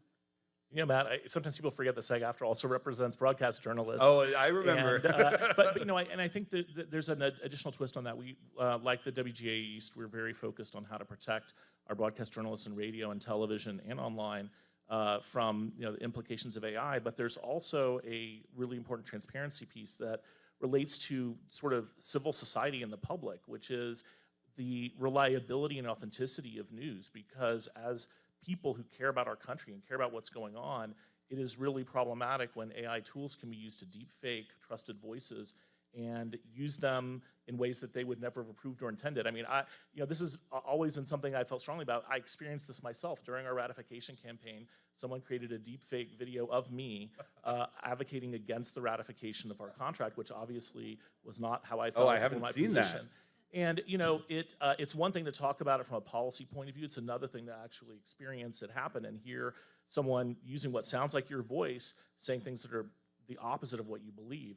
So this is really important, I think, for everyone in the labor movement and beyond, because when trusted voices for things like news and policy information become readily faked, it undermines confidence in our whole political system and the ability to actually ensure that our government is working correctly. So this has huge implications, not only from a labor perspective, but also just from a public policy and good government perspective. Yeah, someone sent me a Matt Bellany column written by ChatGPT. It was not bad. It was not bad. All right, we're going to open it up to a question or two from the audience. There's one raising your phone there. Okay, if you could come over to the mic. I'll ask a question, even though I didn't have my phone raised. Oh, I thought I saw a phone there. So, Name and local number. Fran O'Hearn, IATSE, Local 762. So I'm curious what the panel thinks about the importance of organizing to combat the infiltration of this new technology into our crafts, and also the ability to organize outside of your traditional jurisdictions things that you can foresee taking jobs that are within your traditional jurisdiction. Yeah, the impact on the non-signatories, as we call them. Well, I mean, the first thing that I would just say is, and it was referenced earlier, this is one of the reasons why things like what the AFL-CIO's initiative with Microsoft is so crucial, because that is, first of all, an amazing accomplishment, as we've acknowledged, but second of all, it's really primarily directed, from my point of view, at organizing and making sure that, you know, Microsoft and the companies that are part of Microsoft, which has a web far bigger than most of us even think about, are in a position to at least be neutral, if not, you know, supportive of workers' rights to choose the right to organize. And you know, we've been fighting this battle on a public policy level for so long to get a huge company like Microsoft on board with that. I think hopefully we'll start a trend in that direction, because absolutely we need to make sure that we are organizing and expanding units to make sure that as work may change as a result of the implementation of new technology that we can't stop, we are continuing to represent those workers and making sure that that's done in a way that is human-centered. And it's so easy, and like I think somebody mentioned it, go and walk around around CES. A lot of people here don't think about the implications of the technology that they're developing. And if they are held accountable by us, a lot of these technologies can be implemented in an ethical, responsible, and human-centered way. But these are human decisions humans are making this decision. Randy is worried about the future where AI is making this decision, but that is not today. Today, humans make those decisions, and if we hold them accountable and make sure they make the right decision, we can actually change the future, and we have to know that so that we don't let that opportunity pass. But I've heard this from many people that the first fully AI narrative feature that catches on with consumers will likely come from a non-signatory, a company outside traditional entertainment. How do you deal with that? Well, you have to organize in that situation. I mean, organizing has traditionally, for us, been the antidote to all of our issues, right? You have a unified labor force and you have a resulting power. But I think the issue here has to do with shifting the work to some extent so that, we have to protect the jobs of the people who've made careers that are in them now. And they may not be the same people in 25 years who are doing that work, and that will require organizing. But I think one thing that's really important for all of us as the labor movement is that we hammer home the value of work and dignity at work and having jobs and being part of the success of it. And so, if we can make, AI into tools that enhance our work, or there are benefits that flow down, and of course, normally that doesn't happen. Normally it's, it's lopped off at the top for the rich. And we just have to keep telling the employers and government and anybody who will listen that we're not going to stand by and watch people, be put on the street who have put their hearts and their lives into their work, and that there's value in all work. Tom Cruise, SAG-AFTRA member. So let's go to one more question over here. Hi, Richard Shabzin, SAG-AFTRA, Chicago local. For our colleagues in the Writers Guild, the Teamsters, and the IA, we've been talking about this. This conversation has been in the context of prevention and preventative measures for job protections. But has there been in your worlds already a loss of jobs due to either AI directly or technology? And what steps did you or are you taking to either retrain or save those positions? AI is so new that it was a projected fear more than something that was happening in the moment, as far as we knew, right? We don't know exactly what the studios are up to, but it was so interesting because we started talking about our proposals in February, March, and AI was like number 36, and as time went on and ChatGPT became bigger and bigger, it got big. It became our #1 issue by the time we went on strike and finally made a deal.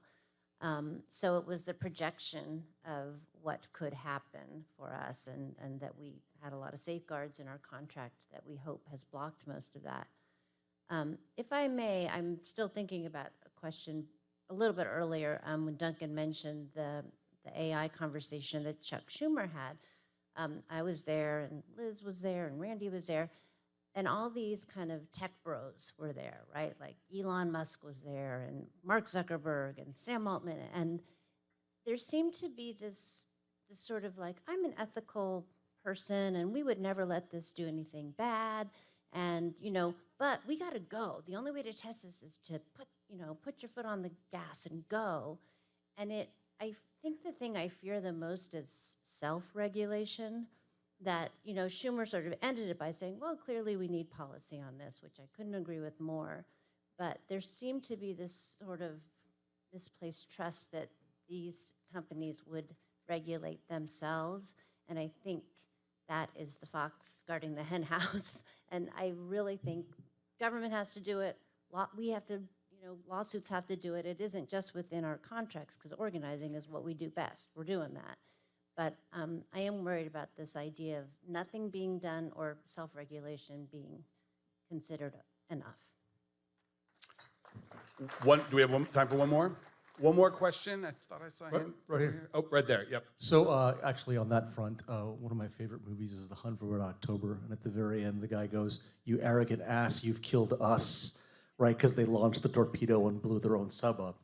A lot of the guys, those tech bros, are those arrogant asses who have killed themselves sometimes, their own exec jobs.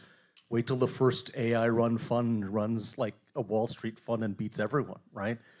The question I have about, first of all, I just want to say as a member of SAG-AFTRA Local LA, I am so grateful to all our sister unions who stood with us and we stood with you, and it was very moving for us to all be on the same page. The most important question I think that faces us as we make these contractual gains in these present moments, there's always the naysaying of, but what about my panicked issue, right? How do we keep our members and our groups working together on what is the situation now in the immediate 3-year future, 2-year future, whatever our contracts are?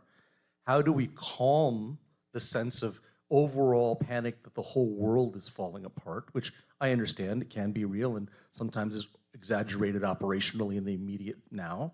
And how do we get that feeling, which is starting to grow, it was here last year, that it's not inevitable that we'll all be obviated, that we are part of our workplaces and part of our work being done.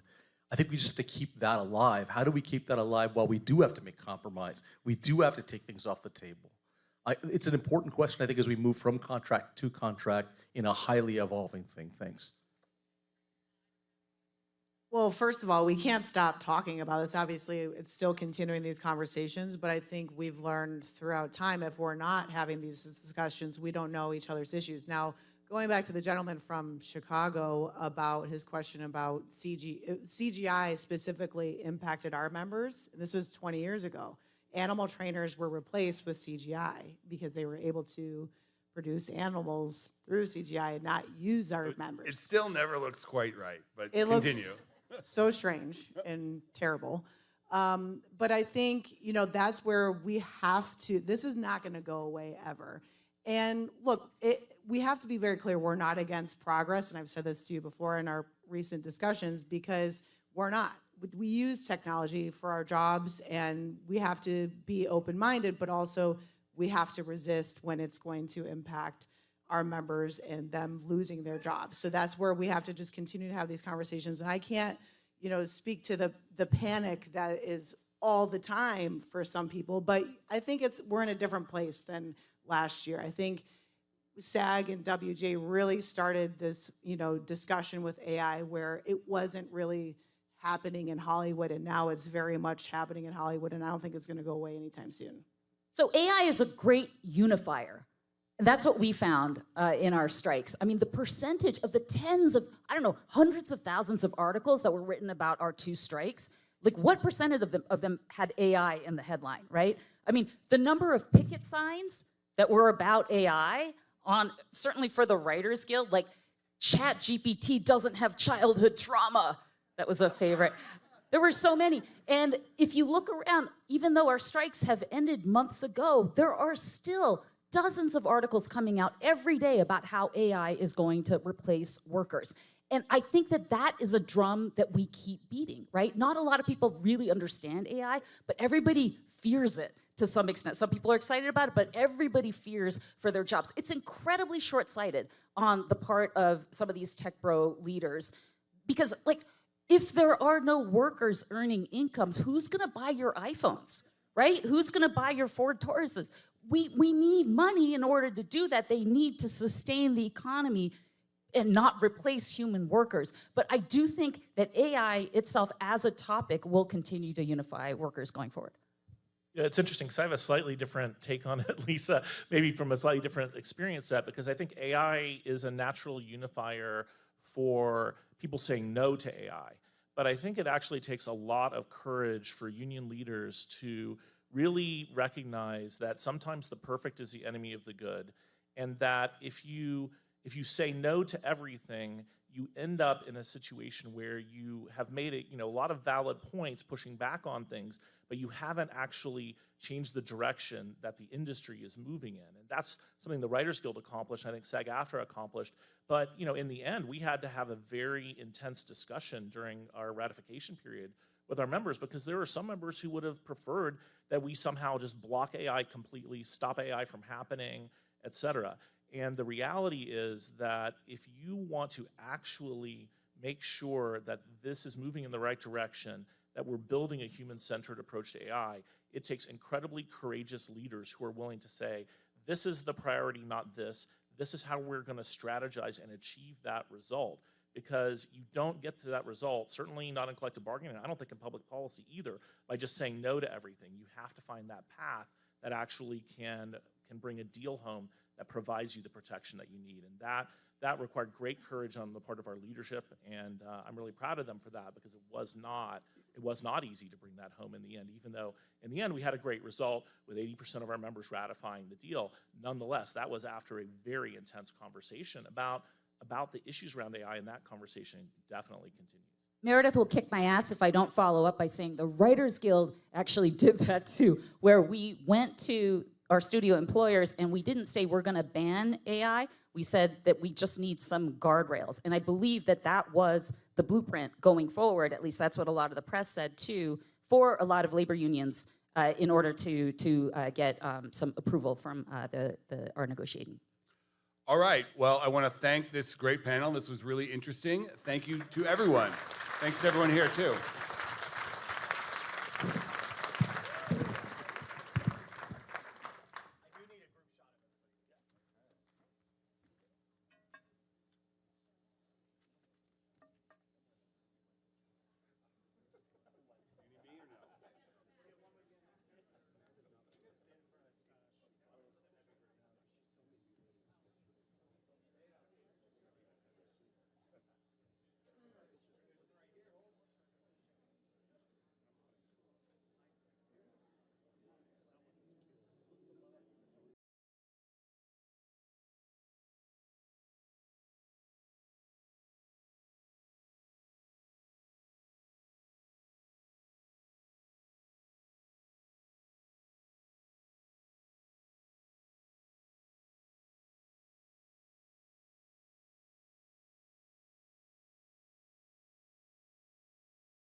Now with the schedule. My name is Ed Whitkind. I'm a senior advisor to the AFL-CIO and its Tech Institute, and I'm pleased to introduce our next panel. I'm pleased to introduce Cynthia Littleton. She's co-editor-in-chief of Variety. Cynthia is a seasoned writer and editor who has been covering the television beat for about 20 years. Cynthia is intimately familiar with the topic of labor and technology. She's the author of TV on Strike, Why Hollywood Went to War Over the Internet, the definitive account of the 2007-2008 Writers Guild of America strike, and the impact of the disruptive digital advancements that fueled the labor strife. Please welcome to the stage our moderator, Cynthia Littleton. Thank you. And also, please welcome our panelists, Pamela Greenwalt, Nell Geiser, Jason Gordon, Catherine Kennedy, and Zachary Popple. Thank you. Thank you so much.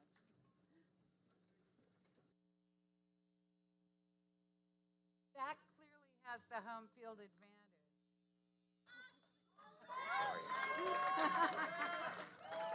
I'm going to need to hear from SAG-AFTRA.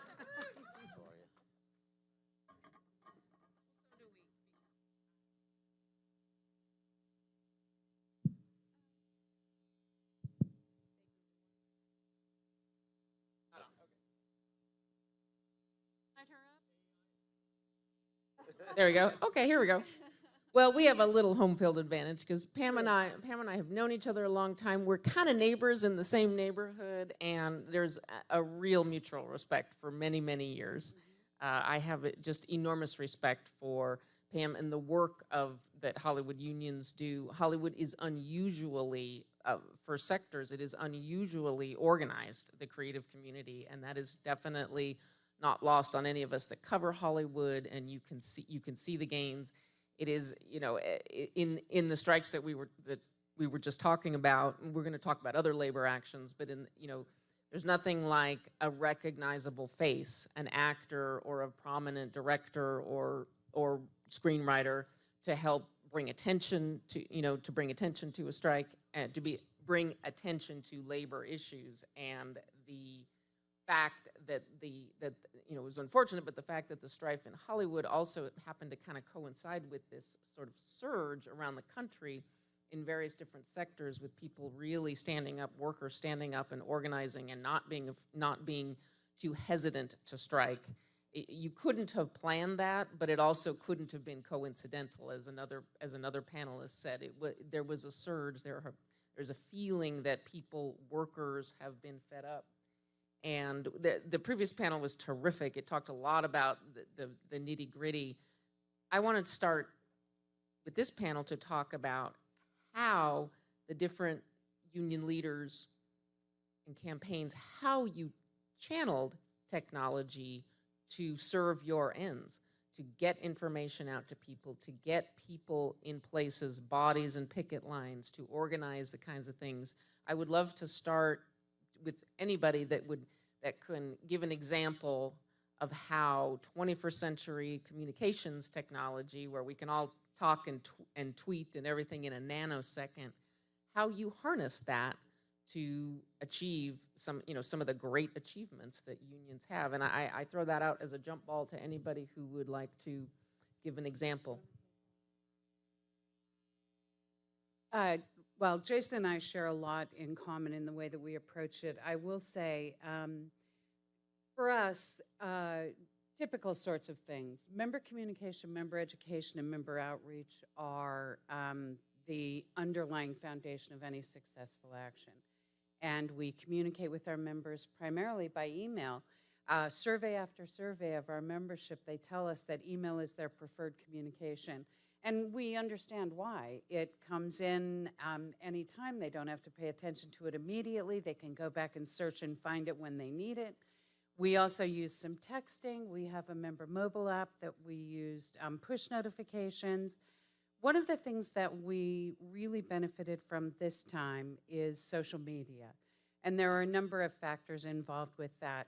We have an extraordinary social media team who launched our TikTok channel on the first day of the strike.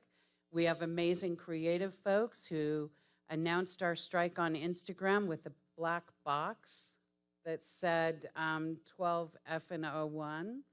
I think we picked up like 3,000 followers just from that. We were speaking the language of the people who are engaged in the fight in a creative way. But I also want to give some shouts to our influencer team. One of the things that we were facing was the idea, in fact, they had said it, a couple of studios indicated that they were going to go to influencers to circumvent our strike rules around promotion. Our members aren't permitted to promote any struck product during the strike. And yes, I know. Yes, yeah. And her reference is that they couldn't do magazine interviews or have any kind of promotion publicity at all. So they announced this. We're going to use influencers, and our influencer team was on it instantly and managed to convince several hundred of the top influencers that they did not want to be on the wrong side of this job action, which was in the right. And so that dried up a pool of potential publicity. So there were other things, but I think those, to me, were probably the top ways that we use technology. We did not use AI to draft any scripts or emails. Of course, we have a video crew, so we covered everything in video, and we were all over social media with that. Others? I would just say, first of all, we're coming from, we have a lot of members that are already extremely online.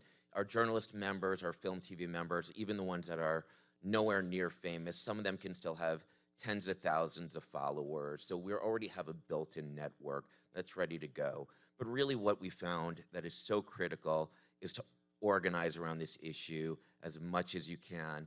We have a petition for our journalist members that has over 1,000 signatures that says, we are not afraid of AI. We are the ones that are going to support the way this is implemented and used, but we have the right to negotiate with you over its use. And at every bargain sessioning we do, we hand that over to management, showing that all our unions are unified. The unity is so important to it. Knowing your allies, SAG-AFTRA, TSE, Teamsters, WJW West, it has just been so important to make sure that we achieve all of our goals. I'd love to contrast this experience. Obviously, SAG-AFTRA and WGA have, very connected members that are very articulate and can, invest in for their jobs. Social media has become part of the job of being a screenwriter or a showrunner. Many of them have a strong social media voice.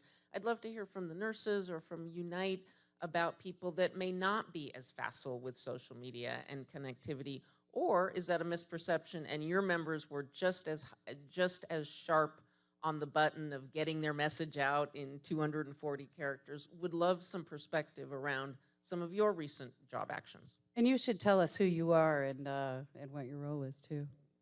Okay. Thank you. Hi, Zach Popple. I'm one of the research directors at the Culinary Union, Unite Here Local 226. Woo! So, Hometown hero. So just the communications department at the Culinary Union and Unite Here is extremely aggressive, extremely comprehensive, right? And we'll make sure that members know how to interact with all the material that is sent out and train them on how to forward and interact with it.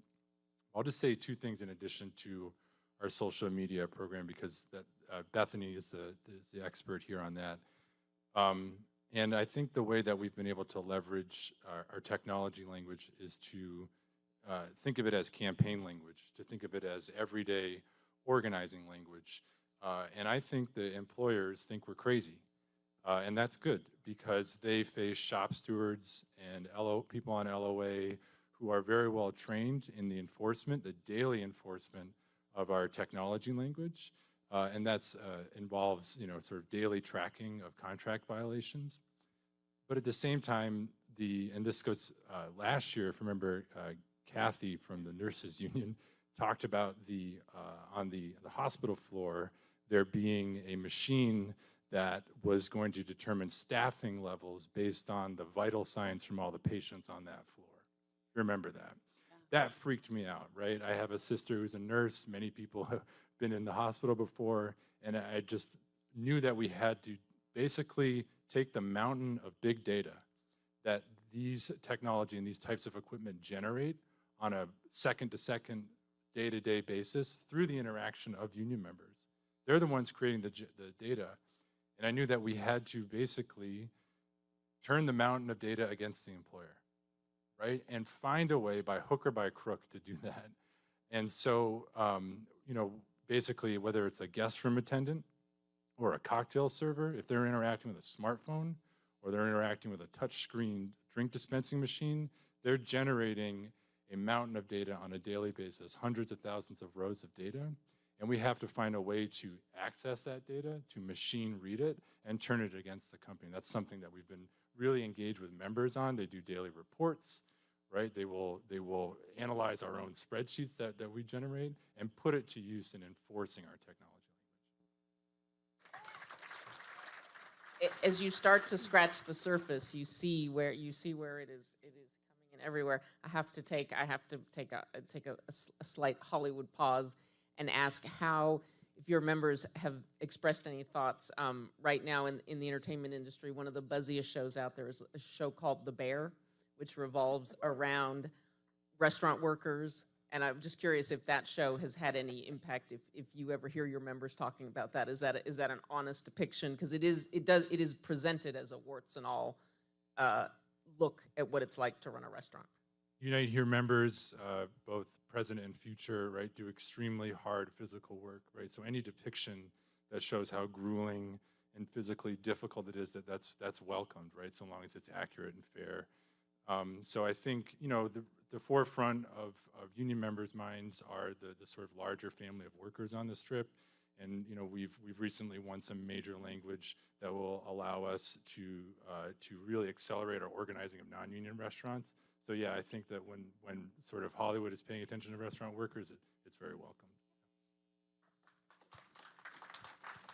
Can you guys Catherine? hear? Yeah. Oh, you can't hear me. Oh, there. Catherine, can you talk a little bit about your role and talk about how your members have been active in the communications landscape about their job actions and their labor concerns? Sure. So I'm Kathy Kennedy. I'm president of the California Nurses Association, National Nurses Organizing Committee, and one of the VPs for National Nurses United. And we are blessed to have such a robust communication department where we are not only on Facebook, but TikTok and Instagram. We are able to communicate with our nurses through that venue. A lot, as you know, most of the nurses are on their phones, and so they are easily communicated. We send out a lot of nurse alerts whenever we have an action that's going on. And so it's really important that we utilize the technology that we have to get the message out, especially when we're continuing to organize, not only in the state of California, but throughout the United States, because the nurses understand that the way our working conditions are across the United States need to change, and that the nurses are really ready to organize. Those that are not organized want to organize. And so our communications department has been really valid and vital for us to get our message out. So, yeah.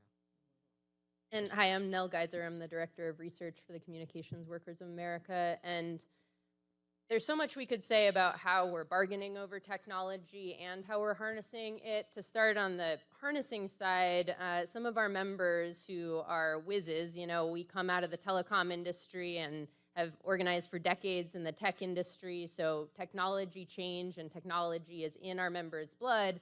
Some of our members built a video game about union organizing and launched it at the Game Developers Conference a couple years ago. And it showed you how to have a one-on-one conversation with your coworkers, and I think the boss was a cat. It was great. It was not released on any major platforms. It's a little wonky if you download it, but it works on any computer. So it was set up as an arcade. So it brought a ton of video game workers to CWA to have dialogue at the GDC, which is sort of the CES of the video game industry. And it also has helped, just that whole presence has helped kickstart our organizing in video games, where we have CBAs at small video game studios now. We have the Activision Blizzard neutrality agreement with Microsoft, and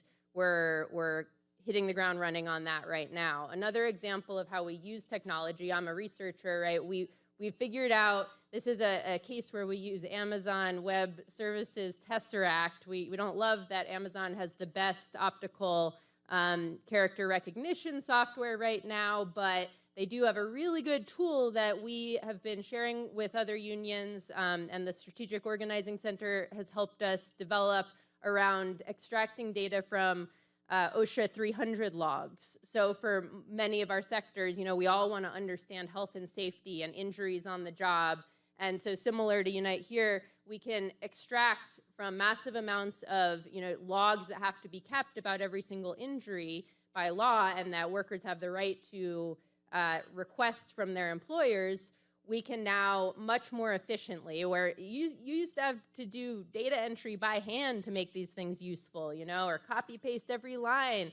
We can do it much more efficiently, and that's a kind of good use of technology, right? Like OCR technology, transcription technology. These are things that we can use and harness in the union world and in our workplaces to empower workers to do our work in an effective and creative way. And we've been able, with that OSHA 300 log analysis, to show how, for instance, with airline passenger service workers, ergonomic injuries on the ramp are causing a huge percentage of injuries, and bring that to Congress and say, here's what you need to put in the FAA reauthorization around a better, addressing of the lack of jurisdictional clarity on the ramp to keep workers safe and have them be able to consult on how to make the ramp safer so that we stop seeing fatalities on the ramp. So those are a couple examples, but we're also making huge headway on sharing through our contracts database that all our locals have access to,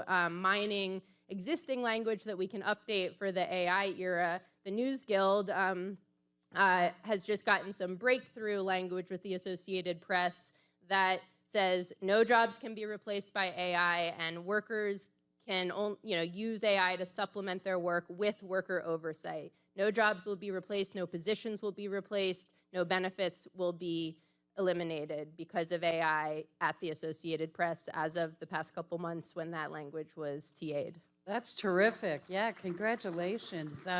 Can I follow up on that quickly with two thoughts? Oh, yeah, go ahead. Yeah. So Nell made a really good point about the connections between various things that we do and how it all feeds into bargaining strategy, bargaining tactics, and ultimately bargaining victory.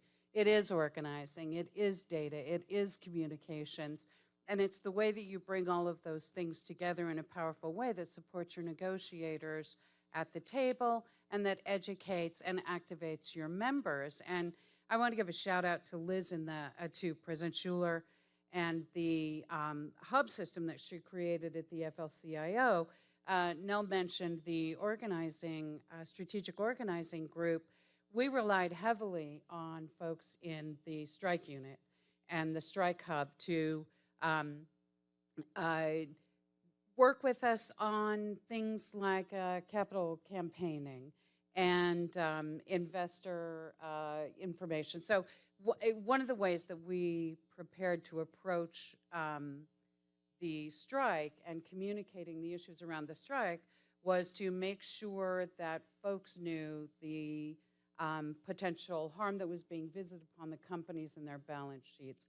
And so AFL-CIO was super helpful in providing resources, research, and staff and advisory in that respect for our capital campaigns component.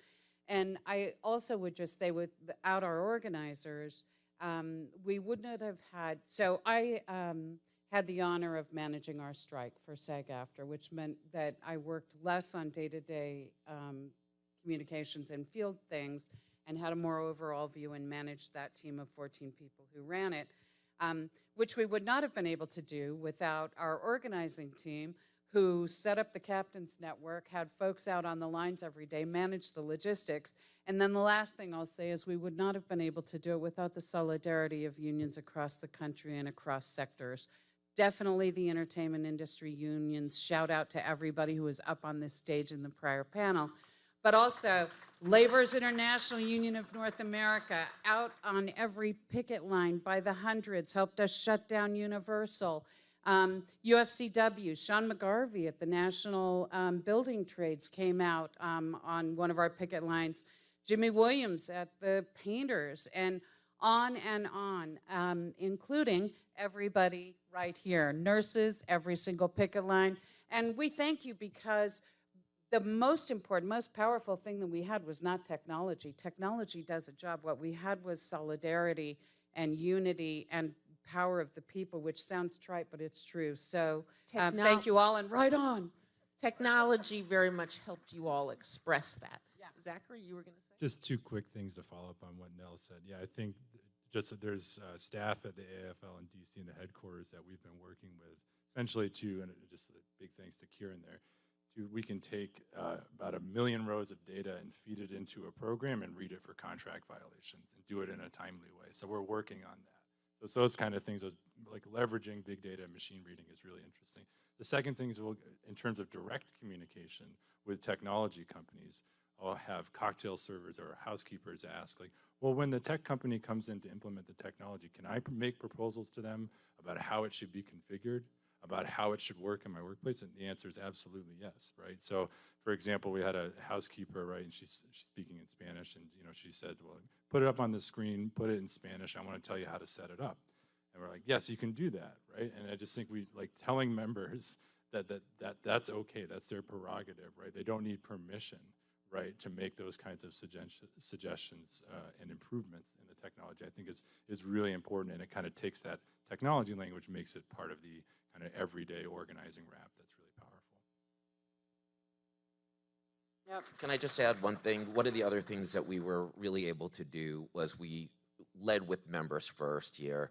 We had a captain's network that we put together where each member, this was for the film and TV NBA strike that happened, and beforehand it was also already in place, where every member had a member captain that they can reach out to so they can have direct access to the guild at any point. So they were like one person away, 1 degree away from guild leadership to get the information they needed.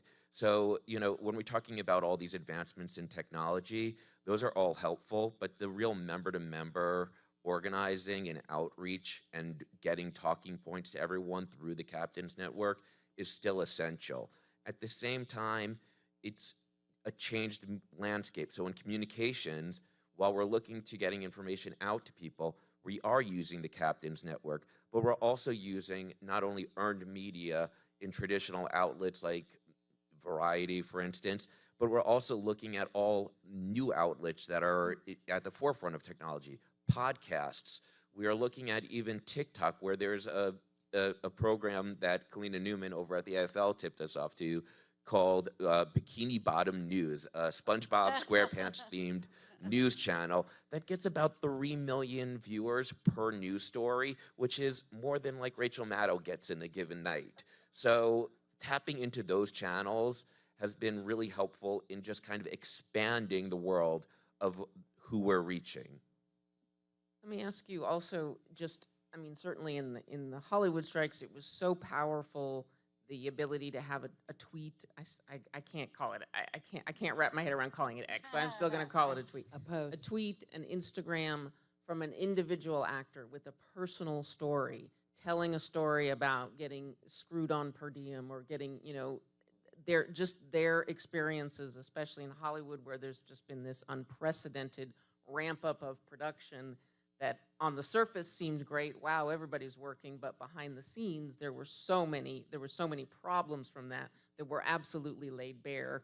And when people were on picket signs, they were more than happy to tell us chapter and verse how they were getting abused and just violated, the contract violations day after day. It was really eye-opening. But let me ask you sort of the yin and yang of that. You can absolutely platform an amazingly poignant story of an actor or a writer on a show that can barely make their rent, on a show that's winning awards. At the same time, that also gives a platform to somebody who might disagree with your leadership and can make a very loud point. Oh, the leaders are not going down the right path, and whether deliberately or not, try to sow some seeds of dissension. How do you balance all of that at a time in a strike when you've got hundreds of posts coming literally, if not every minute, every half hour? I mean, it was overwhelming in the heat of that. I don't have to tell you. There were times in September I was worried about Pam. I really wanted to make sure she was getting her vitamins because she really was running that strike. And every time I saw you out there as a friend, I could see how much, I could just see the physical toll that it was taking, and it was the sacrifice that people like I must Pam have looked made. awful. I had no idea. No, but seriously, about the kind of the the back and forth of social media, that it can be a great platform, but it can also, certainly it's a voice for voices, it's a platform for voices of dissent. How did you balance that? And do not mean to be favoring the folks I know. I really do want to hear perspective from other sectors. I would say really listen to your members. That is what we did throughout the campaign. Their concerns are valid just because they may not be what the Guild is in support of or what they're favoring. You have to listen to them. They make up the Guild. They are the union. The workers are the union. And we will listen to them. We will give them voice. We'll give them space. When we were holding our membership meetings, our leadership stayed till the hours after the end time to make sure every member's question was answered, every concern was addressed. That's how you listen to them. And I think that it goes a long way to just give them the space to air their grievances, to listen to them, and to explain to them what proposals are. I want to say the Writers Guild of America West had a great team in their research department who put together really thorough research papers that kind of explain different topics to our members that we put out at strategic points during the campaign. And we worked really collaborative with the West's comms team to make sure that this information got out. And when there was people that were wanted to say well, this doesn't really reflect my lived experience, we just listened to them, we addressed their concerns. And for nurses, it's a little different, so one of the things that we are really concerned about as it relates to AI or technology is really having the opportunity, in our collective bargaining agreements to make sure that we're at the table. As a registered nurse, one of the things that's really important is that human touch. I also heard a gentleman talk about, the human-centered. Those are the things that we bring to the table as registered nurses, because AI or technology can't tell you whether or not a person has a temperature or not. It is me being able to assess my patients, putting in that information as part of the data. So what we have been doing across all of our collective bargaining agreements is standardizing the language, the technology language, to say whenever the employer is looking to bring in any kind of technology to the workplace, one, we need to be a voice there, and also to really look to see, is it going to be beneficial to help us as registered nurses to care for our patients, and making sure that it's safe and effective, and that it's not going to harm our patients. So those are things that we not only help to educate the nurses that are in the process of going through bargaining a contract, but really telling the employer that we are the front line. We are the ones that are doing the work, and it is so important that we have a say in that. And so it's a little different for us, but we're there. So I would love to answer the question about diverse opinions, but can I just add something to Please. what she said? And then we'll go to Q&A in just a few minutes. Several years ago, we were touring Carnegie Mellon with Liz and some other folks, and your president was there. And one of the things that they were showing in a little show and tell on technology was a robot that fed patients. And we were all shocked because it's cold and it's crazy. And it's like, who would spend time developing a robot that would feed patients when every single reputable survey says that it is the warm 98.6 degree human touch, the connection of your eyes with the patient that helps a patient get well. And you'll notice there are no robotic arms feeding patients in any hospitals that I'm aware of, and this is 6 or 8 years ago, because it was foolish. And so when you talk about your members and that connection, that really made an impact on me, and it's how you can separate technology that is a tool that is useful and helps you do what you need to do, and technology that you don't even know why they're doing it because it defeats the very purpose. It's the humanity of nurses that helps patients get well. And so, which brings me then to my answer about the question about diverse opinions. We're a very large union, more than 165,000 members across several different job categories. We have a robust democracy, and we pride ourselves on that not all of our members agree. We're the size of a middle-sized American town. So you're not always going to have, even with people whose general beliefs are similar because they're members of a union for a reason. They believe in unionism. And I agree with what Jason said. We believe in people's rights to have their own opinion, express their own opinion, and we use social media as a way to communicate the union's position and information that members need. And if some members don't agree with the union's position, that's their right and they can express it.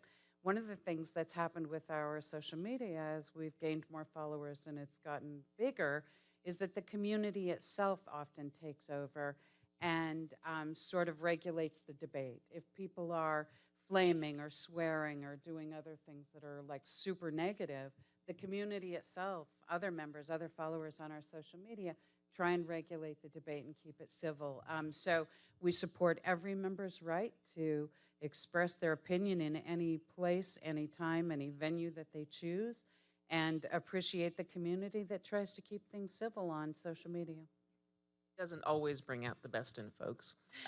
We are going to get to questions, but I want to ask a question of course, at a time of contract, of strife around a contract and a labor action or a work stoppage, members are definitely going to be engaged during the periods when you're between contracts and there isn't a front burner issue. How do you keep the union still members knowing that it's a vital and important part of their lives? Is that, do you think, going to be a challenge after all of the investment and engagement in a very busy summer of labor action?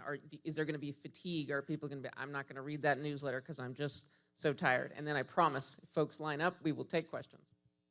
One of the things that we do in our organization is that we offer classes to the nurses related to AI technology and things like that. So the nurses are really engaged, and so we have a really good nursing education department within our organization, and we offer free CEUs. So we either do it on Zoom or in person. They live in person, and it really gives a chance for the nurses to ask specific questions. So we really try to keep them engaged. After the collective bargaining, we have a new contract, but we keep them engaged on and on.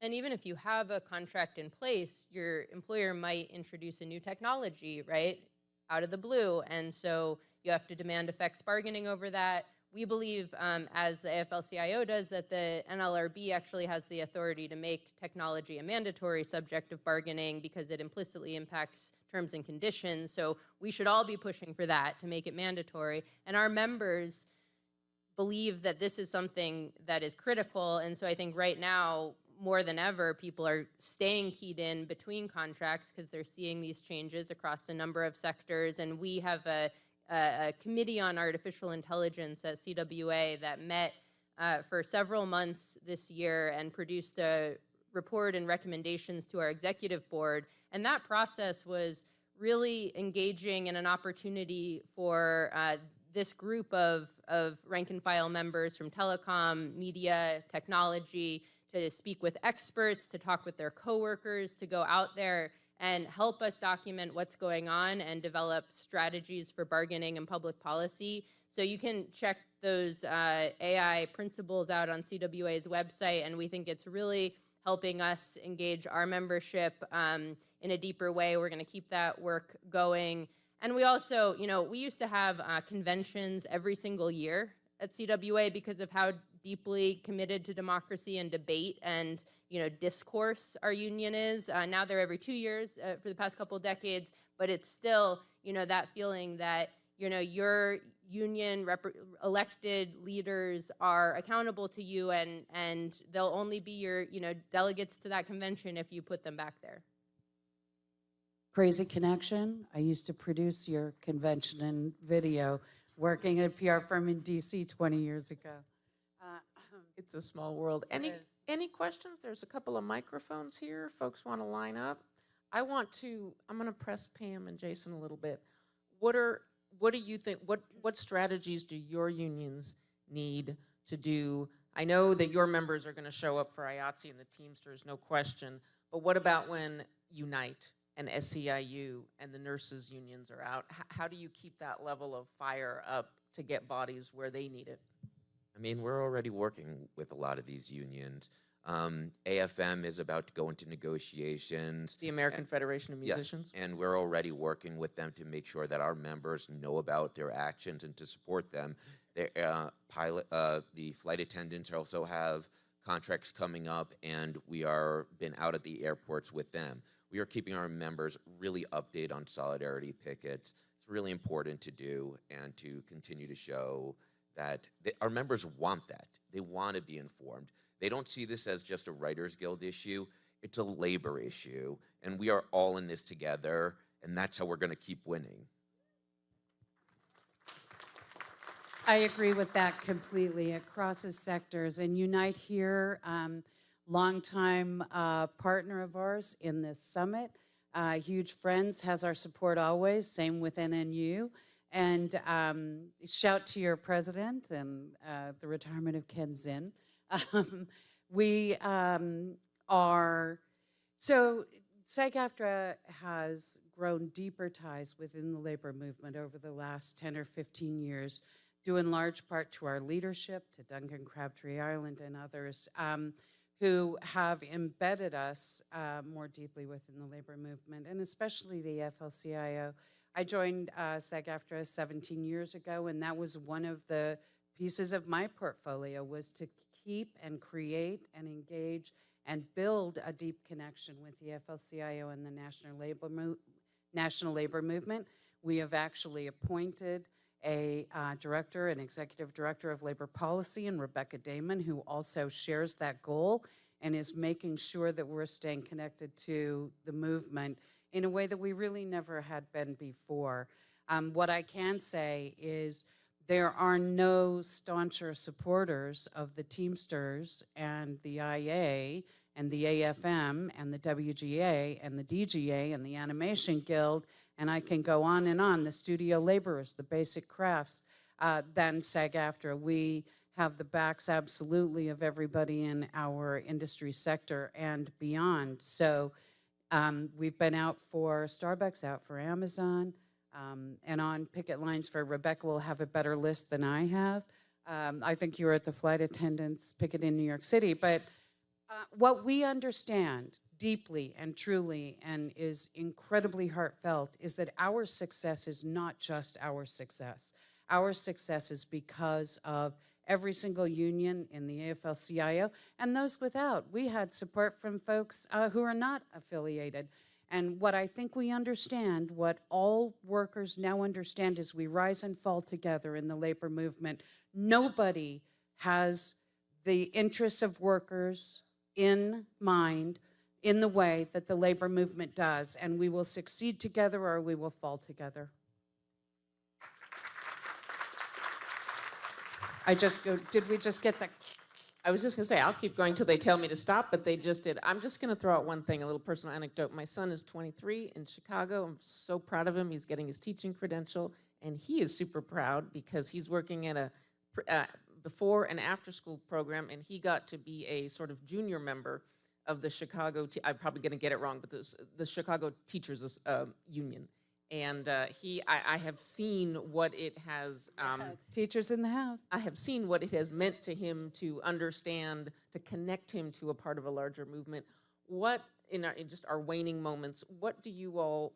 What have you learned from this past summer about strategies of connecting with Generation Z or ZZ or whatever the heck they're calling themselves?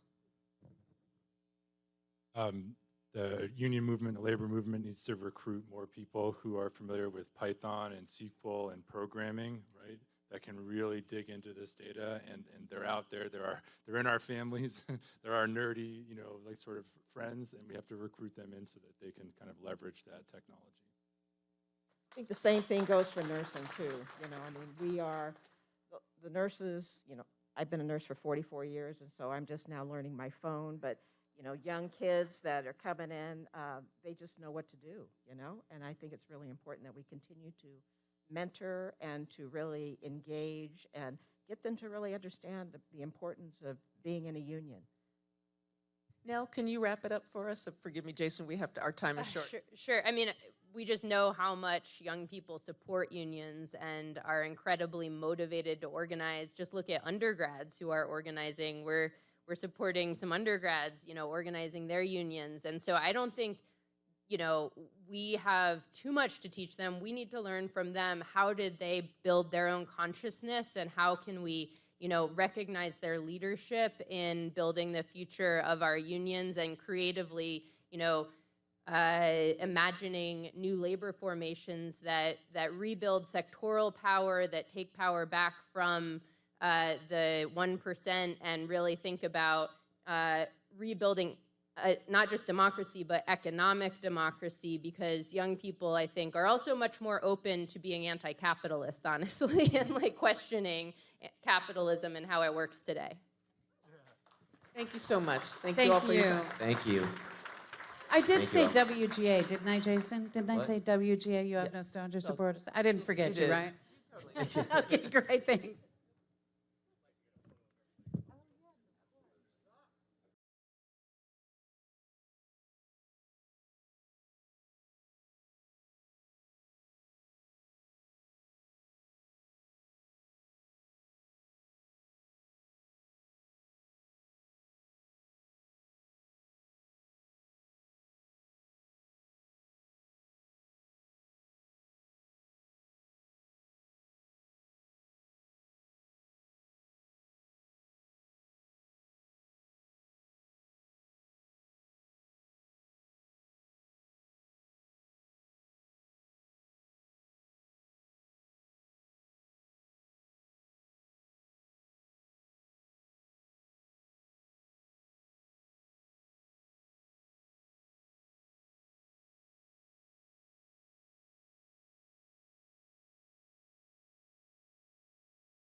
Executive Director in Labor Policy and International Affairs for SAG-AFTRA.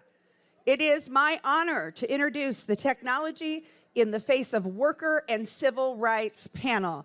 I know you were waiting for this one today because you know that already big corporations and government organizations are utilizing AI technology as the dominant part of their workflow.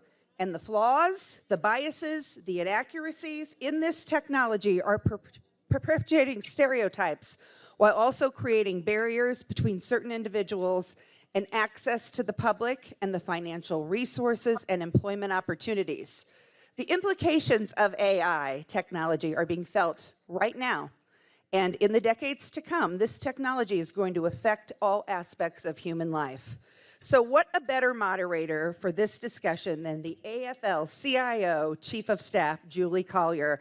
Julie began her career in the labor movement at the AFL-CIO more than 20 years ago, and she is a longtime political strategist who brings deep knowledge and understanding, not just of the labor movement, but government relations and political campaigns.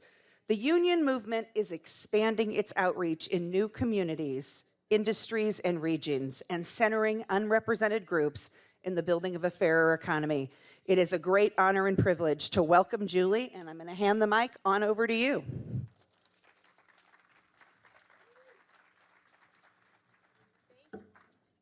Testing. Okay. Thank you, Rebecca. I am so excited to moderate this panel this afternoon with what I would consider three history makers in our movement. And I'm going to ask Maya and Fred, please join me on the stage because I want to give due diligence in giving their bios so you know just how qualified they are to talk on all of these issues. And I want to say a hello to Lorena, who is joining us via Zoom. You all should see her flanking the screens on either side of the page.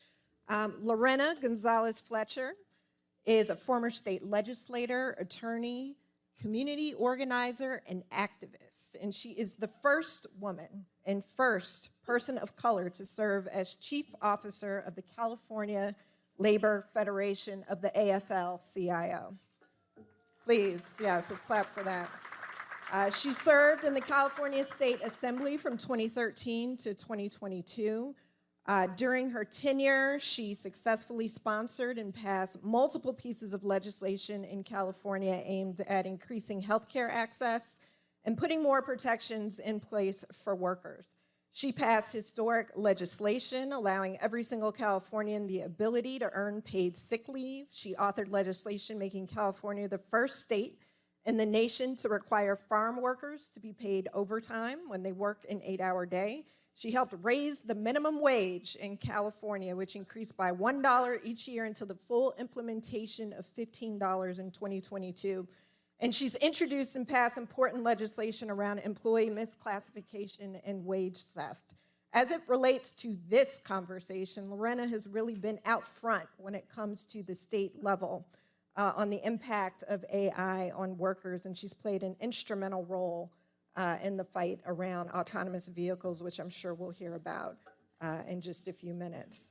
To my right, Maya Wiley is a nationally respected civil rights attorney, activist, leader, academic, legal analyst, and commentator for NBC and MSNBC News. On social, civil, and economic justice, she has dedicated her life to fights for equality and fairness. She's the real deal.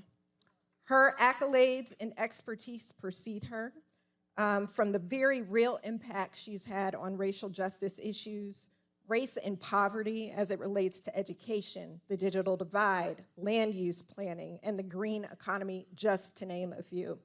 She is currently the president and CEO of the Leadership Conference on Civil and Human Rights, which is the nation's oldest and largest civil rights coalition, with a diverse membership of more than 240 national organizations working to build an America as good as its ideals.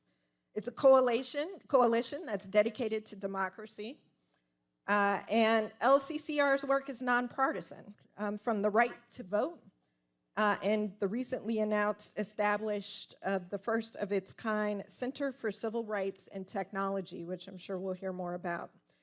This center is going to expand and deepen our longstanding work on media and technology, and it will actively work with our coalition advocates, academics, policymakers, and the policymakers in the private sector when it comes to positive possibilities around artificial intelligence. And our last panelist participant, Fred Redmond, our Secretary-Treasurer of the AFL-CIO, who just 2 years ago, it's hard to imagine that was just 2 years ago, made history along with Liz Shuler as being elected the highest-ranking African-American officer in the history of the labor movement. Yes.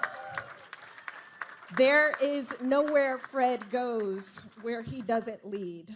He is the conscience of our labor movement. He is a master bargainer, strategizer, and civil rights activist. He connects the dots for our labor movement when it comes to our very close and at times complicated, but always strong relationship with the civil rights movement. Fred has a long history in our movement, which started in 1973 when he went to work at Reynolds Metals Company in Chicago, which is where he first joined the United Steelworkers. He quickly rose through the ranks to being a national vice president before being elected to the Secretary-Treasurer's office at the AFL-CIO.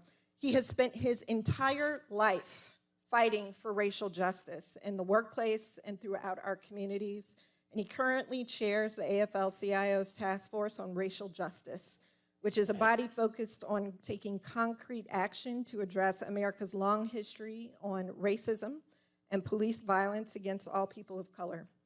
He has served as chair of the board of directors of the A. Philip Randolph Institute, the Coalition of Black Trade Unionists, the Trans-Africa Forum, and in 2021 was elected president of the Trade Union Confederation of the Americas, a prestigious international post. But to know Fred is to know that his most coveted titles are that of husband, father, grandfather, and friend. So with that, let's get right into it.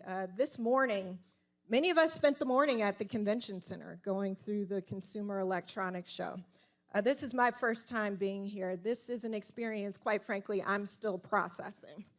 I was awe-inspired. It was exciting, but I also left with a lot of anxiety and fear. And Fred, you and I talked briefly after we did the tour, and it seemed that every exhibit that we went by, the top talking point was about capacity, how it used to take 10 workers to do this function that AI is now, only going to require 1 worker to do. And I think the scariest part for me was going through the healthcare section and going to the healthy selfie booth, where you take a selfie, and based on facial recognition software, probably other technologies, it'll give you a diagnosis just based on your picture. And then I think about other AI technologies that companies like Google and Amazon are using in their hiring, where during virtual interviews, AI is assessing intonation, how you speak, how you smile to determine your employability. And Fred, when I put all of this together, and again, like I said, I'm still processing it, I think it's important that we start to really think about in a real way, what role do our unions play? Not only in this technology, and those are just a couple examples in our workplace, but also just within the civil rights space. Well, thank you very much, Julie. And first of all, I want to say how privileged I am to be sharing this stage with 2 dynamite sisters, and Lorena and Maya, and I look forward to this discussion. Let me just say this. We've had a lot of discussion this morning about the importance of collective bargaining over issues of AI and how it's going to affect workers throughout this country. And I'm reminded, Maya, back in 1964, with the passage of Title VII of the Civil Rights Act, organized labor began a process of negotiating civil rights language into our collective bargaining agreements because we wanted to make sure that the employers that we worked for, okay, first of all, abided by Title VII of the Civil Rights Act, which was to prevent racial discrimination in hiring practices on the job.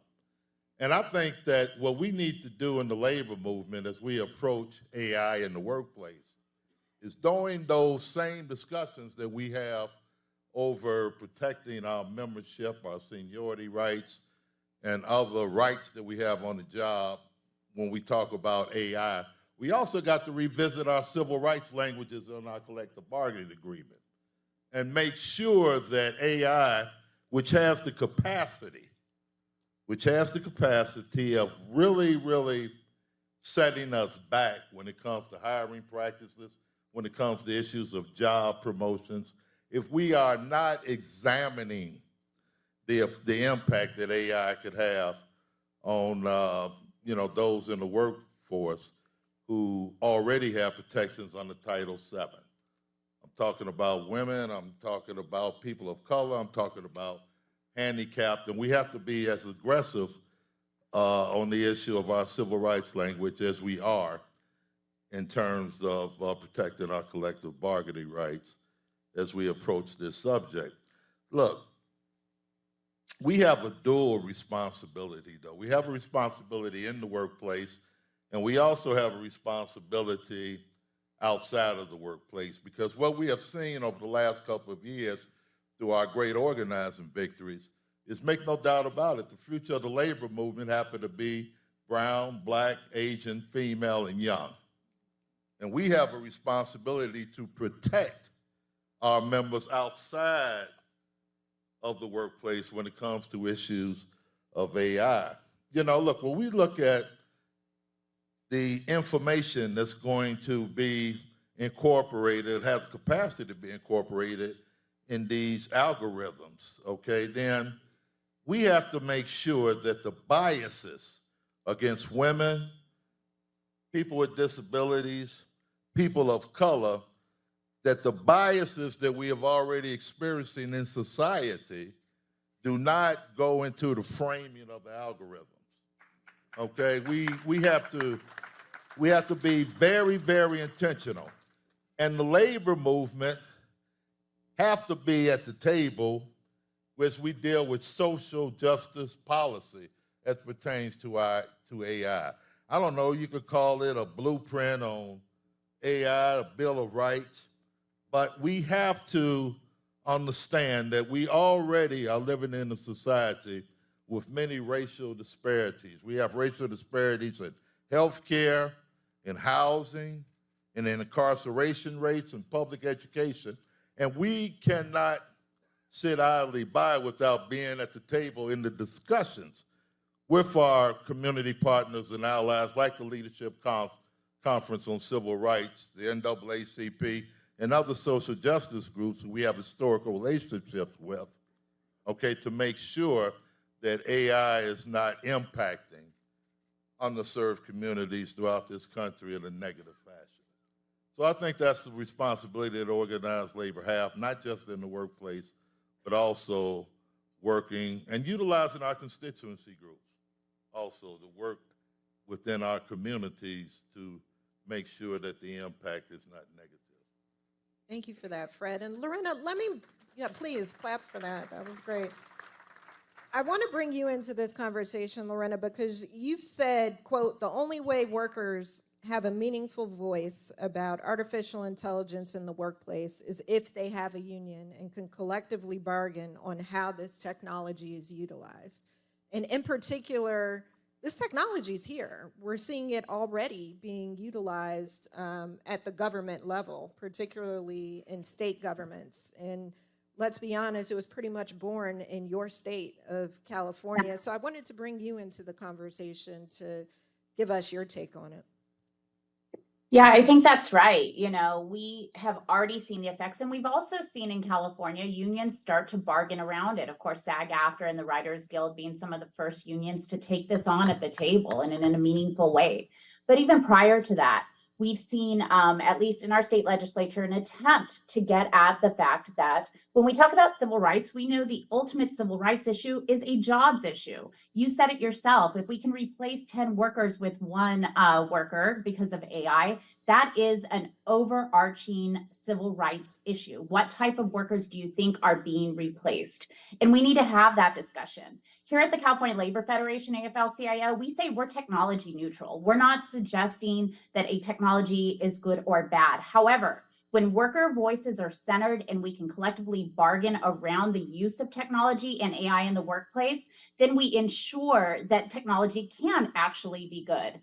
AI should make us safer. Let's talk in particular about driverless trucks. That's something that's hit California, something we've been trying to legislate on, and something that is interesting when we talk about how technology has changed worker rights basically in California.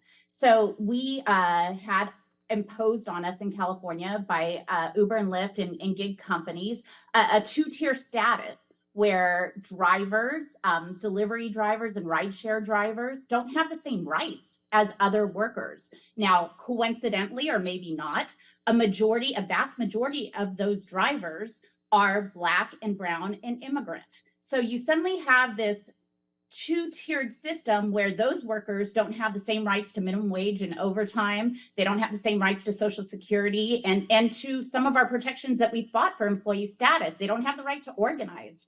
And then on top of that, you now have the introduction of driverless vehicles. Whose jobs are being replaced? Those same drivers that we've already taken many of the rights away from.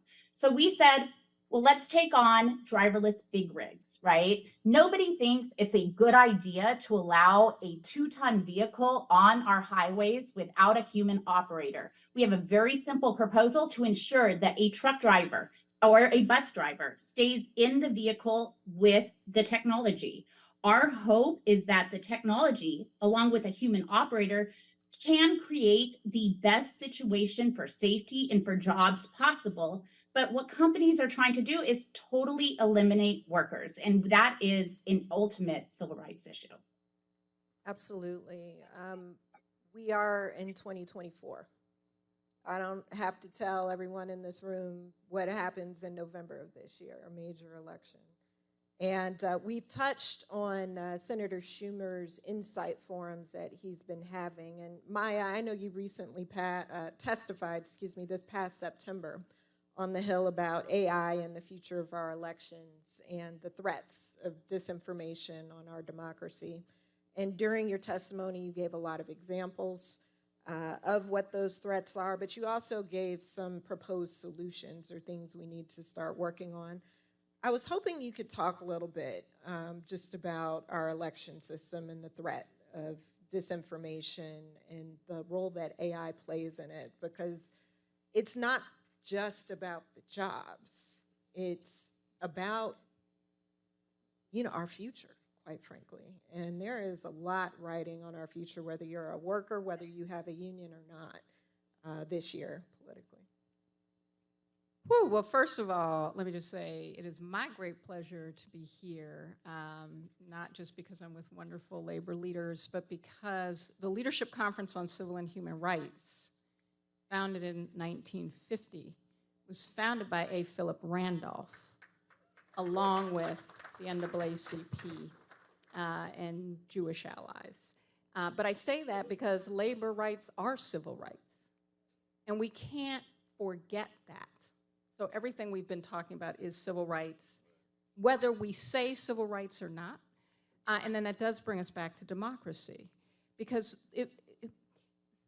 there's so many things I could say about this. But let me just talk about our elections. When we have AI, what it does, and I absolutely agree with Lorena about it, it's technology neutral, meaning technology is a tool. It can do harm, it can do good. Depends on how it's designed, who's designing it, and how they're using it, and what they want to do with it. So what do you have in an unregulated system? Your labor. What happens when there's no regulation around labor? People get abused. So when we talk about democracy, when we talk about elections, and then we say AI in elections, let's back up. Let's go back to, I don't know, January 6th comes to mind. Rooted in election denial, rooted in intentional disinformation, sometimes driven by foreign governments, but as we know, according to our own government, even the FBI under a Trump administration appointee said it is actually white supremacists who pose the greatest threat to our democracy. That's homegrown. But part of that was the lies about who was violating election laws and whether or not we had a legitimate election or not. That, by the way, was highly racially coded. Remember, not just because of Ruby Freeman and Shay Moss, whose names now need to be indelibly written in the history of civil rights activists. As public servants, as workers who were simply trying to make sure everybody could vote. But what was translated, and for those of y'all from, our chief of staff is from Atlanta, Georgia, you might remember that there was a video, drop boxes, right? Folks with ballots at drop boxes went viral, and in Arizona, a politician called for folks, because of this viral video that suggested a law violation. By the way, that was just lawful conduct, but it got lied about, called unlawful. The next thing we know, there are people with rifles called out vigilantes by an elected official and told to guard the ballot boxes. These were, I'm going to say it, these were white people with guns making people afraid to go drop off their ballots because of a lie. Now, that video was a real video. The lie was about what was happening in the video. But what artificial intelligence does is it puts in every single person's hand the ability to create what we call a deep fake, which is you can make it look like a crime is being committed. You can make it look like anybody, any one of us is committing it. And then you can put it out in public. Now, one of the things that that means is we are bracing for and expecting artificial intelligence to vastly expand a problem we have already been seeing expanding in the United States, which is hate and bias, social media companies' policies, what gets posted. By the way, this is not a free speech issue. Anybody tells you we're anti-free speech, that too is disinformation. No. If it's a private company with user engagement rules to create a community, you're allowed to say, y'all can't do that hate up in here. Y'all can't, no, you can't come in here and talk about the N-word. No, you can't come in here and spread lies about what's happening and who shouldn't be able to vote and who's stealing votes if it's untrue. No, you shouldn't be able to lie about vaccines and whether, right, all of those. Well, guess what the social media companies are doing right now?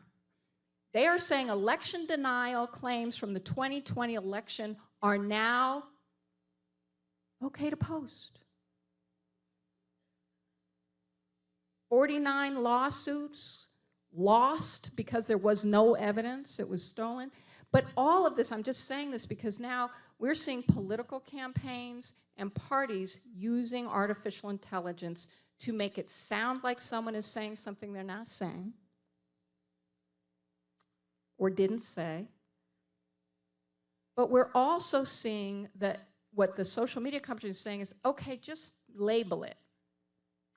That labeling is only if the person who, or company or party or politician who's posting it says, I'm going to say I used artificial intelligence to create this. Yeah, I thought it was funny too. Until I realized, oh wait, this is my democracy. And they're serious. Now, I'm only saying this because the primary problem here is that we are not using the R word, which is regulation, regulation, regulation. Why would we ever say it is okay and permissible for any politician or party to use any kind of deep fake in an election to ask for our votes? I mean, that's a real question. Why can't they just use actual footage? By the way, the other thing we have to know about this is, and it's really important because the labor movement has such an important role to play, is educating our folks on this. Because, you know, one of the things that art you can do is, it's not just visual, it's not just video, it's audio. So think about this, I'm on MSNBC. My voice, anybody can go on YouTube and get clips of my voice.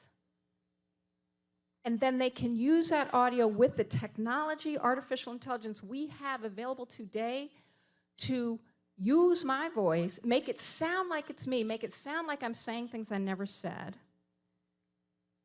and then use it to contact anybody they believe I could motivate by making it sound like I'm saying things I never said, like text your vote to, yeah. I'm like, he's coming home with me, so, because you got work to do. No, you're right there. Seriously, though, think about that. So if we're not educating folks, someone on your family calls you and tells you to do something about voting, call your family member back and make sure it was them. But that's how insidious this is, and we know that there is a tremendous number of people out in this country who have no qualms about stealing an election. None. Whew. So Maya, there's when it's deliberate and insidious and we're in control of it. And then there's when AI just gets it wrong. And there are some pretty prominent examples with high consequences of when AI has just gotten it wrong. In Michigan, the unemployment office wrongly flagged 40,000 people as having taken advantage of their unemployment benefits. And so they went after those 40,000 people with fines, which led to bankruptcies and other financial consequences. In the state of Michigan, Portia Woodruff, which is a story I know you all know very well. African-American 8-month pregnant woman was accused of robbery and carjacking and was identified by facial recognition technology. Imprisoned, put in jail, went into contractions in jail, got out on a $100,000 bond, only to find out that the facial recognition software got it wrong. Because facial recognition software is a little challenged with identifying people of color. And so when you think about things like using facial recognition software to analyze interviews, right? And people have accents. People have disabilities, Fred, as you mentioned. Lorena, when you were talking about autonomous drivers, and the thought of a 2-ton truck being unmanned and the danger that that can pose. There are so many scary things. What do we do? So I would like each of you to give us, you know, an example of something we can do. Maya, you kind of started it with the education piece. Lorena, what are your thoughts here? Well, again, I hate to bring it back to just organizing in your workplace, but it's such an essential portion of taking this on. What we're dealing with in California is the introduction of AI in the healthcare industry. And when you think about scary things that can go wrong, we have a situation where a computer can decide what is wrong with a patient, and the nurse has a hard time overruling that despite what she has seen or he has seen right in front of their own eyes. We already know that people of color, and in particular Black women, face some challenges when it comes to the healthcare industry. We don't even have the right to know who is deciding how to code these AI machines, if you will? Who's making those decisions? We require nurses and nurse practitioners and doctors to take a test to ensure that they know what is happening. We don't even know what the standard is on computers making a decision. However, if we can organize in workplaces, demand that that technology is a mandatory subject of bargaining, then we're at least in a better spot to be able to protect in healthcare, it's patients, in schools, it's students, whatever it is, to be able to have that worker-centered voice where we can override what are going to be natural prejudices and biases that enter into the AI stream.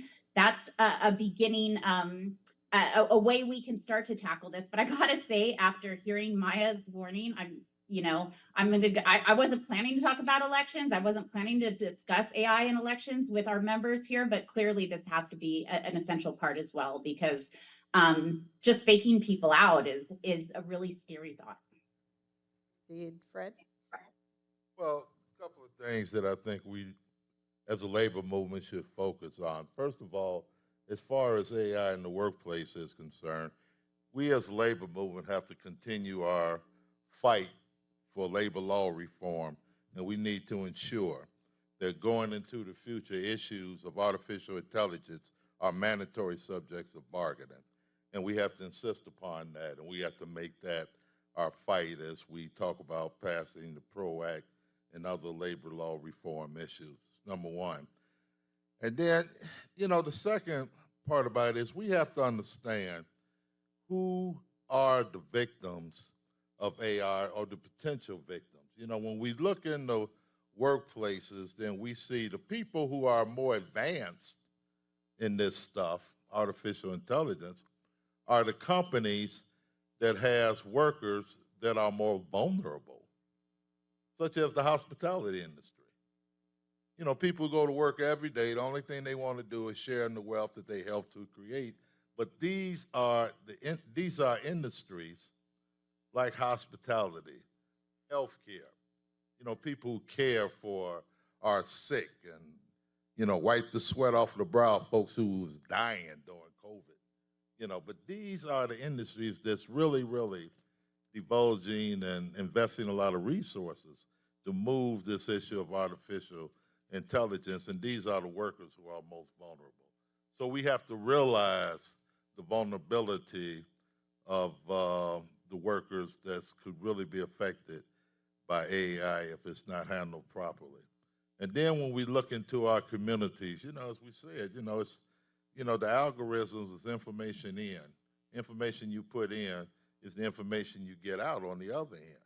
And as long as we accept as a society a criminal profile, okay, that reflects black and brown men in this country, okay, then that's the result that's going to come out on that end when we start using algorithms and AI in terms of developing criminal profiles. Then we look at who has been harmed more in society when it comes to the issue of fair housing in this country. And we have to look at these profiles that these algorithms have the potential to project that will only exacerbate the situation. So, as a labor movement, we just can't afford to sit on the sidelines. We have to look at this as a threat, not only to our workplace, but also to our society and to our members and their communities, and then, the overall community of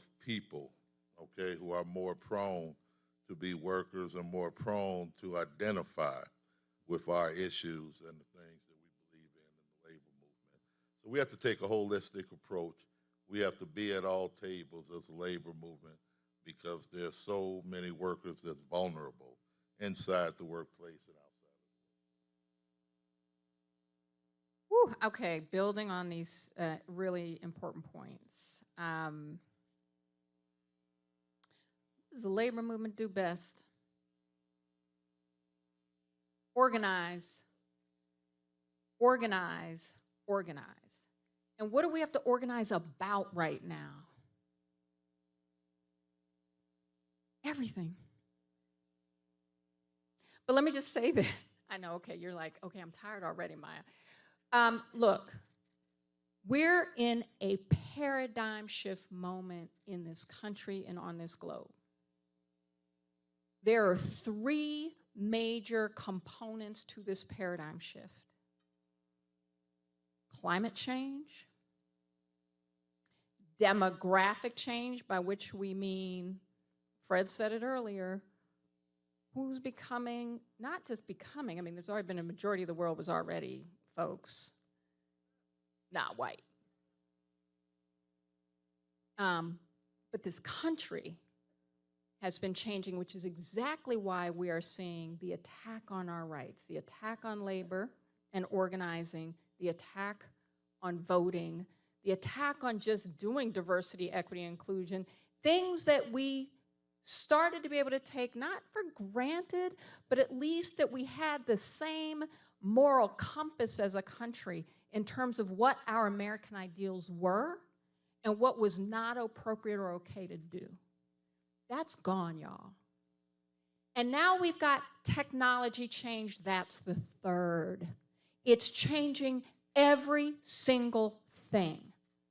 And I'm going to share one example with you from a 2018 survey of experts on the development of AI. And this survey, which was in the Journal of Artificial Intelligence Research, found that AI experts believed that there was at least a 50% chance that within 45 years, machine intelligence systems would outperform humans on everything. Everything. You know what that means? No jobs. No jobs. And what we've actually seen is now look, even the World Economic Forum has said we're going to lose 85 million jobs. 85 million jobs in a matter of a few years. And some new jobs will be created, but not enough. And black folks, 10% more likely to be losing jobs right now due to what's called, I call it double trouble. They call it double disruption. I don't know what we're disrupting. Disrupting a paycheck is not just disruption, but it's robotics and AI coming together. But the only reason I say that is because it's a choice. It's a choice to just say it's inevitable. There's nothing inevitable about what artificial intelligence should be allowed to do or not do. That's a policy choice. So we have the ability to organize right now to say, and actually there are actually experts and data scientists that agree with this. That says, no, we should actually make policy decisions to say, you can't use AI for every damn thing. You just can't. Like you can't use it as a political party or politician to lie about what somebody said. You just can't. You just can't. Well, guess what? And you can't just take away every single goddamn job in the planet. You just can't. Everything can't become a not job. But the other thing, and this is going back to Lorena's point, am I right? I don't know what the rest, I mean. So, but the other thing is, going back to Lorena's point about healthcare, because one of the examples the industry uses all the time, because it is neutral unless you're just in a race for money. And then it ain't neutral. It's about where you can make the most money, no matter who is harmed, no matter what job is taken away. So here's the thing. 200 million people. Their data was in a system, their healthcare data, because that created an algorithm that was going to tell people who was most likely to need hospital services. And guess what it showed? You know who needed hospitals? Guess who needed hospital services more than anybody else? White people with money. You know why? There are 200 million people, the folks who could get hospital services. Okay? So if you don't have health care, if you're in a job and you don't have health care insurance, you're not getting hospital services. And you're probably, if you're on Medicaid, you might be getting patient dumped, which is one of the civil rights way back in my day. I was doing access to health care and dealing with patient dumping, which was usually black and brown people getting dumped. I'm only saying this because who says you can use something that's never been tested and proven to be safe before it's utilized? As a friend of mine, Damon Hewitt, said, who runs the Lawyers Committee for Civil Rights Under Law, doing incredibly important work in this area, he said, toasters get more scrutiny than artificial intelligence do right now before they're on the market. And it's true. So all I'm saying is, and I know I'll shut up now, but Amanda said I'm never asking her to speak again. But I'm telling you, we have to, as a community, start to say, no, you don't. Regulation, everybody agrees with regulation. Nobody's defining it. I define it as you can't take all our jobs, you can't tell us you can use something that ain't safe, and you can't take our democracy because you choose to make money any old way you want. So I think we're technically at time, but I'm going to take moderator's privilege of taking another 2 minutes because we talked about some heavy things, and some of it was a little scary. So I want to try and end on a little more of a positive note and just ask each of you, what makes you hopeful about AI in this space? I'll go ahead and start, if that's okay. Please. I will say in this past year, I've been so hopeful by young people. I can't even stand it. When we look at new organizing, when we look at fighting back, when we look at people standing up, it has been young people and primarily young people of color in this country who are said enough is enough. They're not going to take what has been spoon-fed to them. They're going to organize. They're going to demand more, and that makes me hopeful. Thank you. Awesome. What makes me hopeful is I look at this as an issue that has historically, there's been certain issues in our history that has galvanized the civil rights movement and the labor movement. And I look at this issue as one of those moments in history where both of these movements come together. The two movements, who Dr. King said is the most effective movement on the planet when it comes to social and economic justice.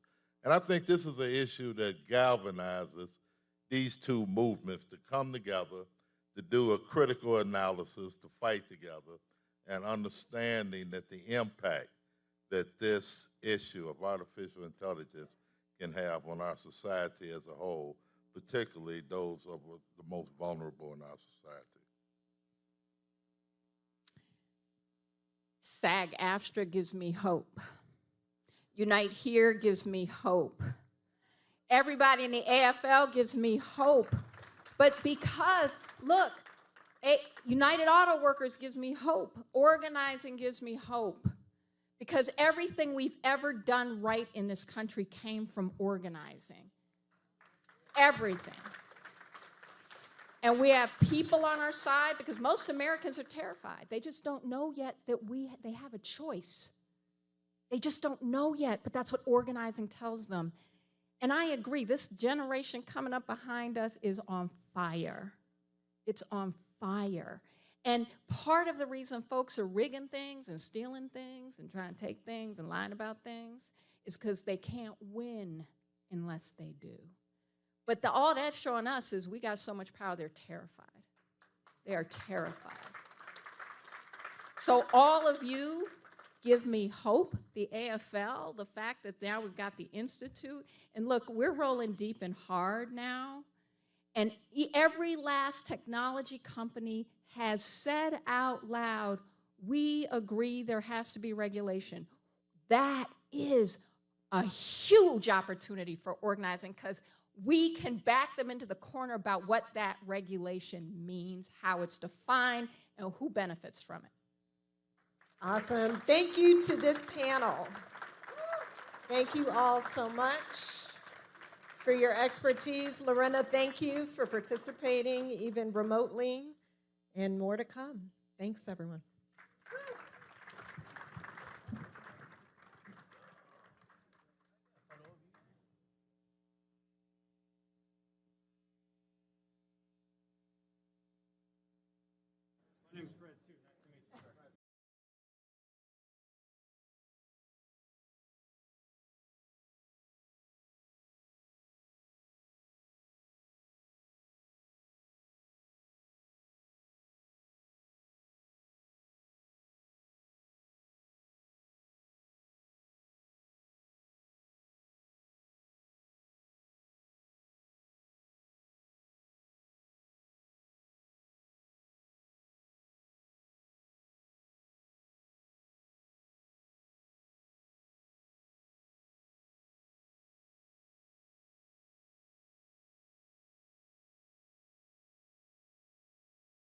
Remember, there's a lot of reason to have hope, and we have a lot of power. So stand up, let's take a stretch. I'll give you 1 minute, and then we'll welcome our next panel to the stage.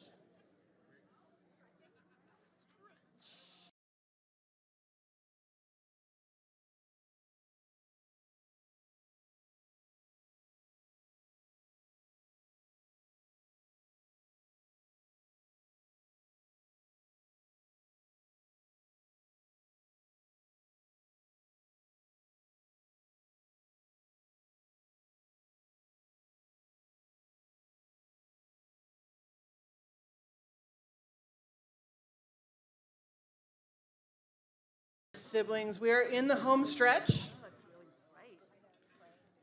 We have a couple more panels, and then we have a really fabulous reception plan. So we'll have a lot of time to talk and kind of catch up and talk to some of our fabulous speakers. A reminder, I'm Amanda Ballantyne. I run the AFL-CIO Technology Institute. We could sit down, take your seats. We're going to talk about some of the themes that have come out throughout the day, particularly focusing on democracy. Our next panel, it really builds on the panel we just heard. What we just heard was, I think, a really good discussion and explanation of the really wide range of civil rights concerns and civil liberties concerns that we have around artificial intelligence technologies, and also some policy considerations. Now we're going to take a deeper dive into issues of democracy and how these types of technologies can impact our democracy, our rights, in a pretty broad way. And then we're also going to talk about what are some solutions. I want to introduce our moderator for the panel, Jenny Ho, who's AFSCME's Assistant Director for Research and Collective Bargaining Services. Jenny has over 15 years' experience in the labor movement, previously serving as the Director of Advocacy for the Washington Federation of State Employees, a labor economist for AFSCME International, a strategic researcher for UFCW, and a community organizer for the SEIU. We've really done a tour. That's awesome. Please welcome our panel to the stage. Jenny, you take it away. Thanks a lot. Thank you, Amanda. Hi, good afternoon. Okay, so we're here to talk about AI and democracy. I want to welcome our panelists, and they all have very impressive bios, but I'm going to try to briefly go over some highlights. So to my right, we have Kathy Feingold. Kathy is a special advisor for global affairs at the AFL-CIO. Kathy has 20 years of experience in trade and global economic policy and in worker, human, and women's rights issues. Kathy is the deputy president of the International Trade Union Confederation, representing 200 million unionized workers worldwide. Her worker advocacy has truly had global impact, from directing the AFL-CIO Solidarity Center's work in the Dominican Republic and Haiti, where she worked to improve working conditions by partnering with local trade unions, to leading international coalition efforts to shape global labor standards. And this includes the recently ratified International Labor Organization Convention 190. This is the first international treaty, yes, please, the first international treaty to recognize the right of everyone to a workplace free from violence and harassment. All right. And then next we have Megan Shahi. She is the Director of Technology Policy at the Center for American Progress. Megan has experience across the public and private sectors. She's worked to improve transparency and accountability inside social media giants such as Meta and Twitter. Megan was the crisis manager in Meta's first ever US election war room. This was in 2018, which worked to combat misinformation. Megan has also served on the White House Domestic Policy Council and the Department of Treasury's Office of International Affairs and Office of Domestic Finance. We also have Janet Haven, Executive Director of Data and Society, an independent research institute that studies the social implications of data, automation, and AI. Janet has over 20 years of experience working in the intersection of tech policy, governance, and accountability. Janet serves on the National Artificial Intelligence Advisory Committee, which advises President Biden on AI issues. And we have Matt Scherer, Senior Policy Counsel for Workers' Rights and Technology Policy at the Center for Democracy and Technology. CDT promotes democratic values by shaping technology policy. Matt works with other civil society organizations to advocate for governments and private organizations to adopt policies that protect workers' digital rights and to ensure that new technologies enhance social justice and equality. All right. So I'm going to start by continuing the discussion on AI and election integrity. Clearly something that many of us are anxious about. And I'm going to start with Megan. How will AI impact the upcoming elections? And how do you think big tech will be addressing the public concerns that the AI poses to election integrity? Absolutely. So first of all, thank you for having us to the AFL and SAG-AFTRA. It's a pleasure to be here. I'm here from Washington, D.C. And like Jenny mentioned, my background is from the tech platforms themselves. I have spent a number of years on the platform and product policy teams, feeling like I was rowing up a creek without a paddle for many of those years, and have since transitioned to the civil society side. And when I think about the role of any technology in elections or just in any social issue, I kind of have a guiding principle here, which is that technology makes good things better and bad things worse. And I find that that really holds true as I think about AI and the risks that it poses to this election cycle and all future election cycles. Over 2 billion people will head to the polls around the world this year. And with that is a backdrop of the companies backsliding, as Maya very eloquently mentioned, mass layoffs to where the people that were protecting these elections inside the companies are not there anymore to a vast degree, and the advent of new technology like generative AI. And so I think of AI really as a tool that reduces the barriers for people, whether well-intentioned or with bad intention, to enter and engage the information ecosystem. And the information ecosystem is the platforms that we all use today, where we're consuming the vast majority of our information and forming our opinions on social issues that we then take to the polls. So AI can help somebody write a letter to their congressperson on an issue they care about, and it can also help them create a deep fake of a presidential candidate.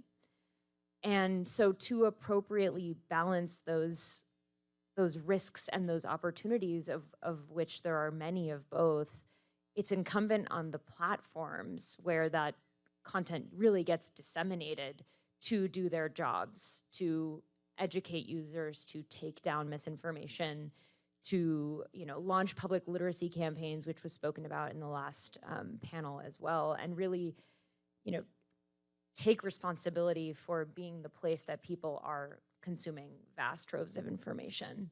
And we have seen, if history has shown us anything, it is the failure of these companies to self-regulate. I have been inside of them trying to write policy and shape the direction of products to safeguard users and to uphold privacy and all of those lovely things. And it has obviously not yielded too much. And so regulation coupled with platform responsibility, coupled with public literacy are some of the keys to getting at this. But it still comes down really to the places that we are consuming information and less the tools that people are using to enter and engage in the information ecosystem. Kathy, Megan just mentioned that 2 billion people worldwide will be going to the polls. So what role will AI play in these elections outside of the US, and how are unions outside the US engaging in these elections? Thanks so much, and it's great to be here, and it's exciting to bring a global perspective to this conversation. So let me unpack a little bit. What exactly does it mean to say we think over 2 billion people will be going to the polls, whether at the national level or at the local level? We're talking not just the United States, the European Union, which has been key in some of the regulatory policy, will be having some of its parliamentarian elections. Mexico, the UK will probably call elections. Some of our major partners, India, Indonesia, South Africa, all around the world, working people will be going to the polls. So what does this mean? We've already heard about some of the problems with misinformation on the various panels. It also makes a huge difference who will be elected, who will be shaping the policies. It makes a big difference in our country, who is leading, who has an AI task force, and what are the priorities of that administration. There is so much at stake. We just saw in Argentina an election that happened where they used misinformation by calling the opposition commies and emperors and a ton of misinformation. And what was the first thing that the new government of Argentina did after using all of that misinformation and winning the vote is attacked labor law reform. Hard-fought protections that the Argentine unions had won. So I think there's a lot at stake. I also want to mention that we think a lot about Facebook and some of the major companies here in the US, but remember, in most of the countries around the world, candidates aren't well funded. They don't raise $1 billion to win the presidency. And so they rely on trying to get their information out quickly. They're going to be using AI to get their information out broadly. Not all of it could be misinformation. And they will be using platforms that have never committed to protecting people against misinformation. And so what are unions doing? Well, at one extreme is on January 24th, the Argentine unions are taking to the street in a national strike. And they are pushing back against what's happened to them, which is, their democracy is at stake. You see other unions we've just launched at the global level. The International Trade Union Confederation has just launched a campaign for democracy so that we can come together and share across our countries, because so many of us will be going into elections, how are we communicating with our members directly so that they are clear that they are getting trustworthy information. But I will say quite honestly, we're behind. We're in 2024, we've got billions of workers going to the polls, and we still don't have the necessary resources or information to really counter what will be, for the first time ever, the largest elections ever to happen at the same time around the world, where artificial intelligence will be shaping what happens at the polls. And I'm Sorry. Oh, sorry, go ahead. Yes. Just on the point of election disinformation, there was a great report that a couple of my colleagues at CDT came out with about a year ago that showed that, unsurprisingly, in the run-up to elections, women of color are far more likely to be subject to online abuse. Female candidates are women of color are much more likely to be subject to disinformation campaigns. And when you're talking about how AI and technology can magnify existing inequalities, that is unfortunately a very good example of how that works. And online platforms are now cutting back on their human moderation teams and say that they're going to rely more on artificial intelligence to do that job. Well, it tells you where their priorities are about how much you think that they're going to be putting into those algorithms versus the ones that feed people the information that they will want to read. Tells you that they're cutting back on their human moderation teams in order to do that. So they're clearly not going to put the same amount of resources into the AI that removes that disinformation that tends to target women of color more often than they are in promoting and working on the algorithms that make sure that that steady diet of disinformation gets to the people who are going to click on it. So the need to kind of be cognizant of those issues and how it exacerbates existing inequalities is stronger than ever in a year where, like you said, 2 billion people are going to be going to the polls.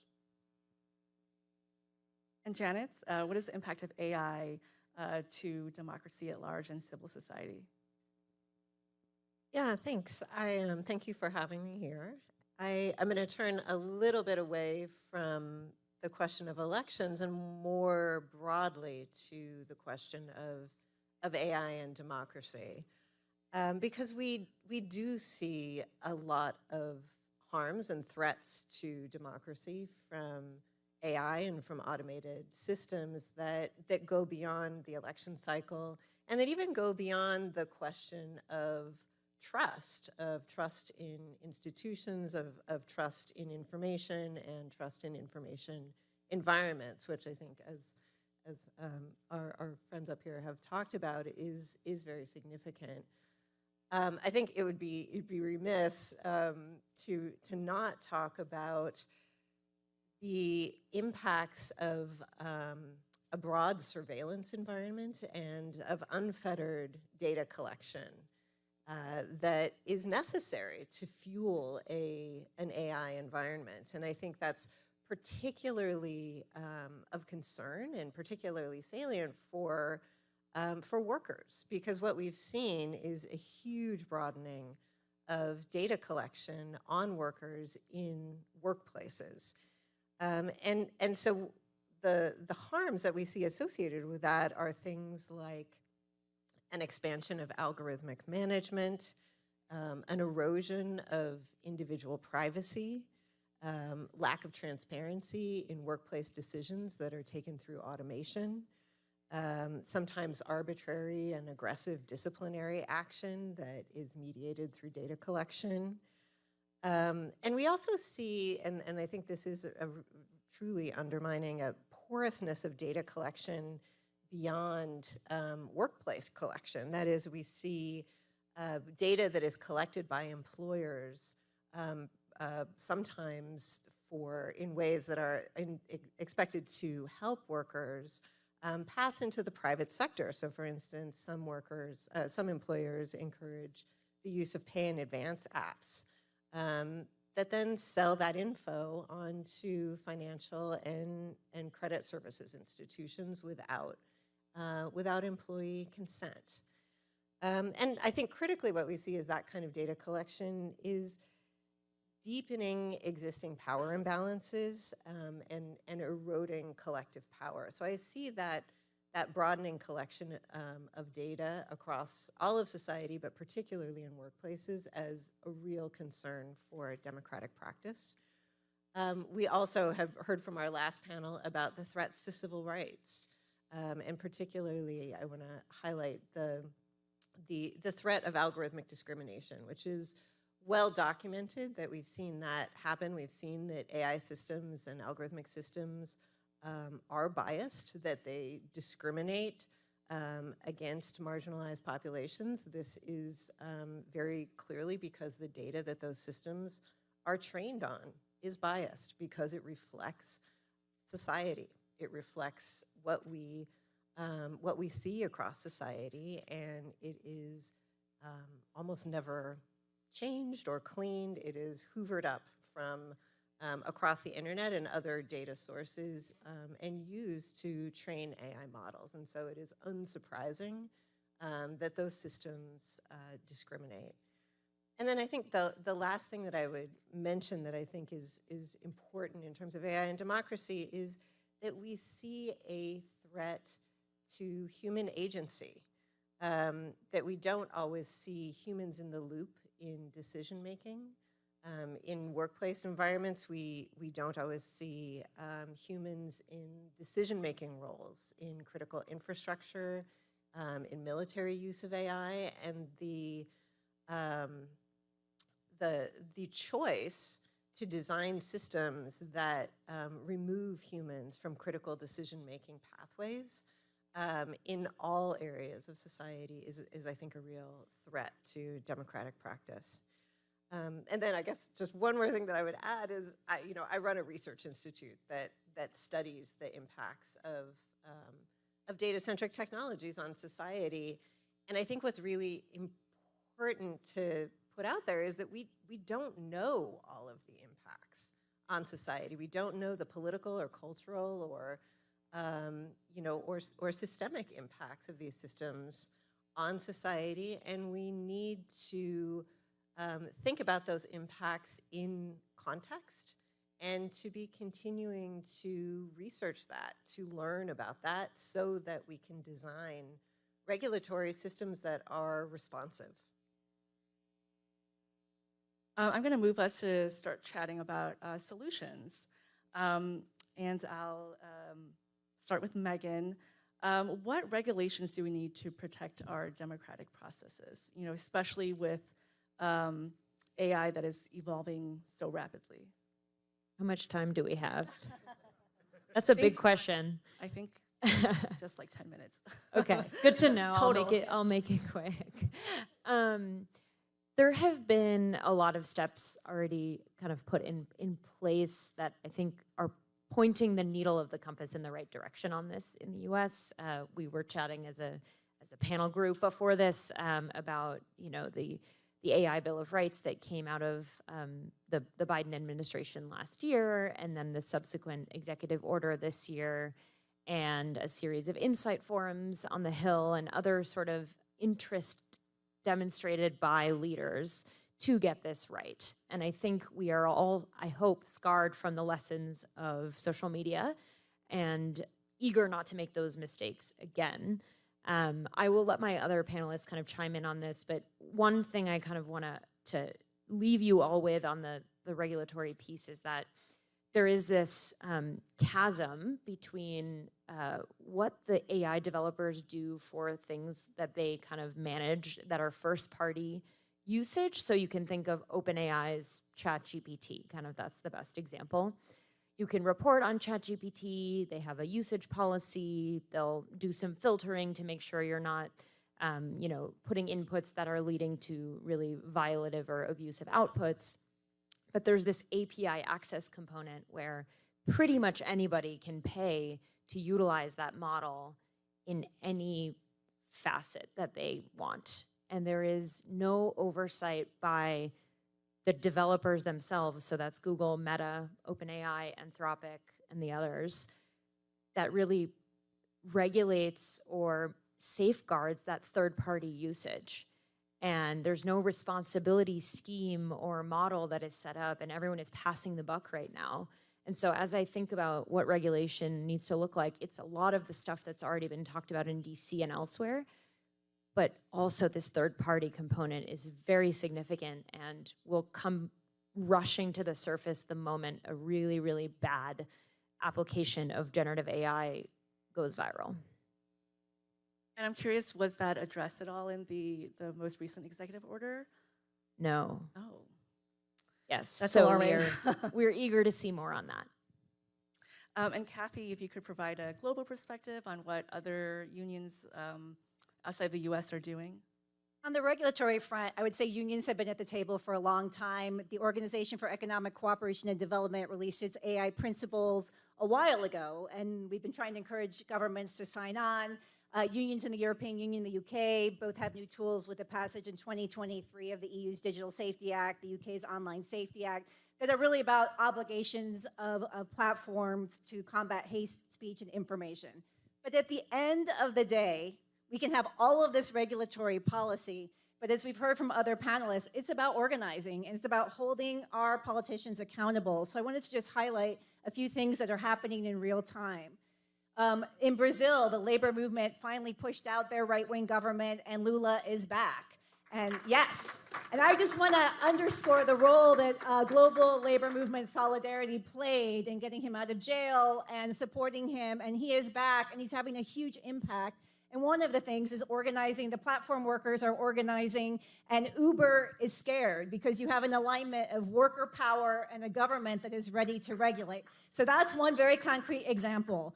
In Spain, in August 2021, you have the Riders Law, which is really called the Stop Fake Autonomous Act, which really gives power to workers in the digital platform, right? Workers' legal representation has to be informed of the rules that algorithms and artificial intelligence systems are playing in their lives. So as we're talking about all this regulation, and I would say the EU is ahead of us, and they've just passed some new regulation on AI, and the unions have been at the table shaping that. What we are really focused on right now is how do we educate, how do we build power? Because at the end of the day, workers are on the front line of democracy, whether it's elections or whether it's in their workplaces. So we have lots of good examples of platform workers organizing.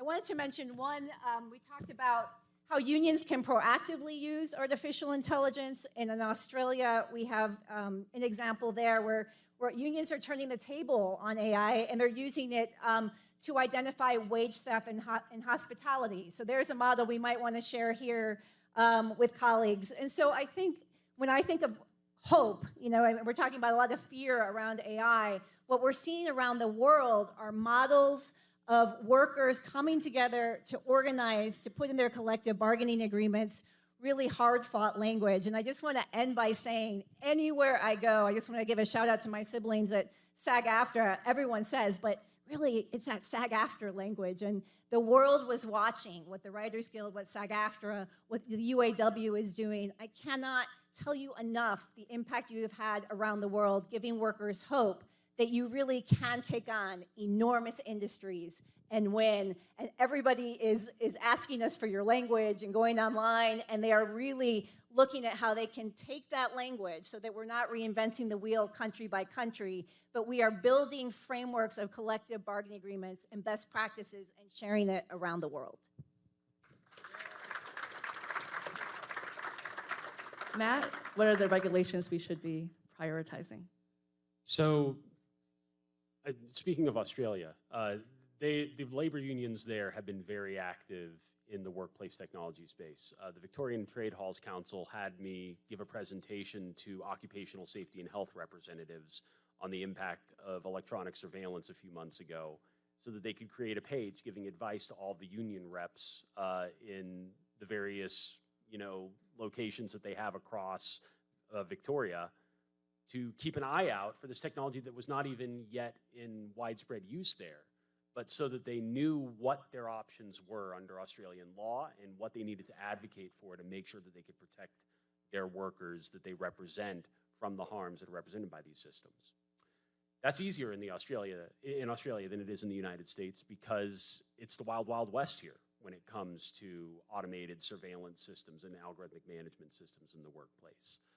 And like Maya said on the last panel, and like people have said repeatedly throughout the day and here, we need the union's organizing ability and heft to be brought to bear in this space. I'm going to share an anecdote. I'll make it as quick as possible because it shows what can go wrong when that doesn't happen. And that's the New York City bill that went into effect this year governing bias audits, providing bias audits for the use of AI in employment decisions. Well, here's the thing. It didn't really require bias audits. And what it does isn't really something that can be called regulation. What it does is it sets a very low bar that is very easy for companies to meet, so that tech companies can go around and market their tools as bias-free. That's what's happening as a result of that law. And the reason that happened, that bill was written by lobbyists for a vendor. I'm not making that up. You can go to the lobbyist website and see them brag about how they wrote it for that vendor and how they identified the New York City Council as the place to introduce it and how they rammed it through. And civil society and labor activists were not well organized and were not able to mount an effective campaign to stop that bill from not just going through, but it actually got worse from the time that it was introduced to the time that it was passed. The few good things that were in it were ripped out, and the bill got rammed through the city council without any opportunity to debate those changes that weakened the bill and gutted it. And now here's the problem. Because New York City did it, and New York City is a well-known progressive bastion in theory, that's the standard that other states are looking at as sometimes the ceiling of what should be achievable on those sorts of regulations. And there is a real danger that model of legislation that is really just providing a fig leaf is going to be what regulates technology in the workplace and in a lot of other spheres, unless we organize and be proactive about it and make sure that the natural allies that are in the labor rights movement and the civil rights movement and civil society organizations are being proactive and are getting together and making sure that everybody is aware when bad legislation comes up and crafting what good policy looks like in this space. Janet?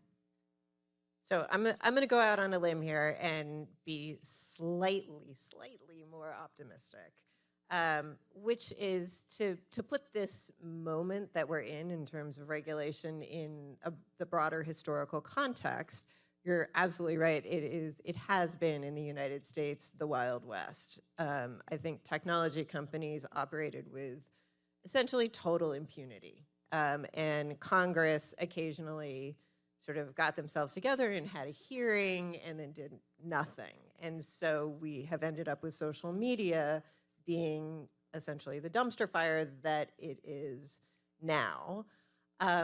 Because I think of a confluence of reasons, the dumpster fire of social media being one of them, the sudden appearance of ChatGPT and its kind of very, very public media space, taking up so much space in the media and public interest about it.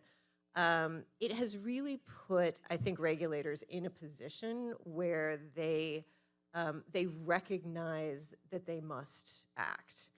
And again, historically, that has not happened, but I think there is a lot of momentum right now, a lot of pressure on Congress to take action, to put in place actual legislation. And some of that pressure comes from the current administration, which has done a lot of work from the executive branch over the past 2.5 years to put out regulation in every way they possibly could, which is basically through the launch of an executive order on AI, which came out at the end of October, beginning of November this past year. And what that executive order did was to put in place some accountability mechanisms for AI, and then to direct the federal agencies broadly. What they were directed to do individually is to figure out what their existing powers are in relation to AI. That is, how can we use existing civil rights law and protections in an AI environment, which is a tool that was always there, but was not really used. And so I think those kinds of steps are really, really important. We also saw accompanying the executive order a draft memo from the Office of Management and Budget, which created a set of directions for how agencies should govern AI. And I think there are a couple of critical things in that memo, if it's still in draft form, and so we don't have the final version of it until probably March. But one of the critical things that the memo directs agencies to do across the executive branch is to evaluate AI systems for their impacts, to look for rights violations and safety violations. And if the AI does not meet a minimum bar of not violating civil rights, it cannot be used, which again, remarkably, is not the case right now. And so those kinds of prohibitions, I think, are really strong. What we really, really need is for Congress to take that up, to take it forward, and to put in place legislation that advances hard accountability. I could not agree more with everyone who has said this on this panel and in the previous panel, that relying on self-regulation is an absolute non-starter. We cannot do that. We already know that. And so the kinds of organizing that can push Congress to put in place a broad set of accountability measures to govern AI is so important right now. But I also think, as I started, that there is an openness to this that has never been there before. Just very briefly, I also have hope that there is space to make good policy on this at the state level. There is pending legislation in a number of states that would really protect workers' rights when it comes to the use of technology in the workplace. In New York and California and Massachusetts, there's pending legislation that was crafted with workers' rights advocates that would really effectively put useful limits on these technologies.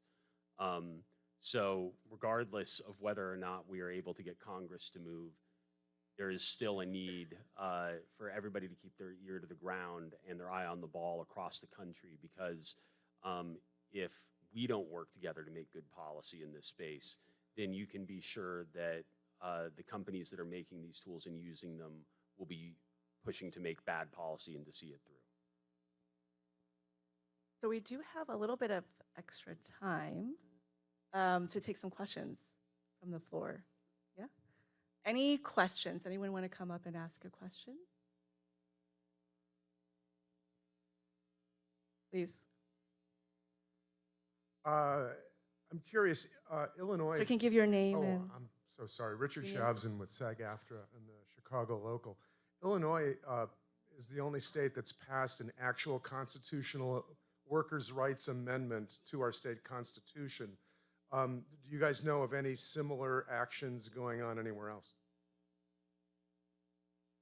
I've not heard about that personally. I know that obviously the trend has been in the opposite direction for years and years. You know, right to work legislation has been introduced much more frequently at the state level, unfortunately, than legislation that would strengthen workers' rights to organize.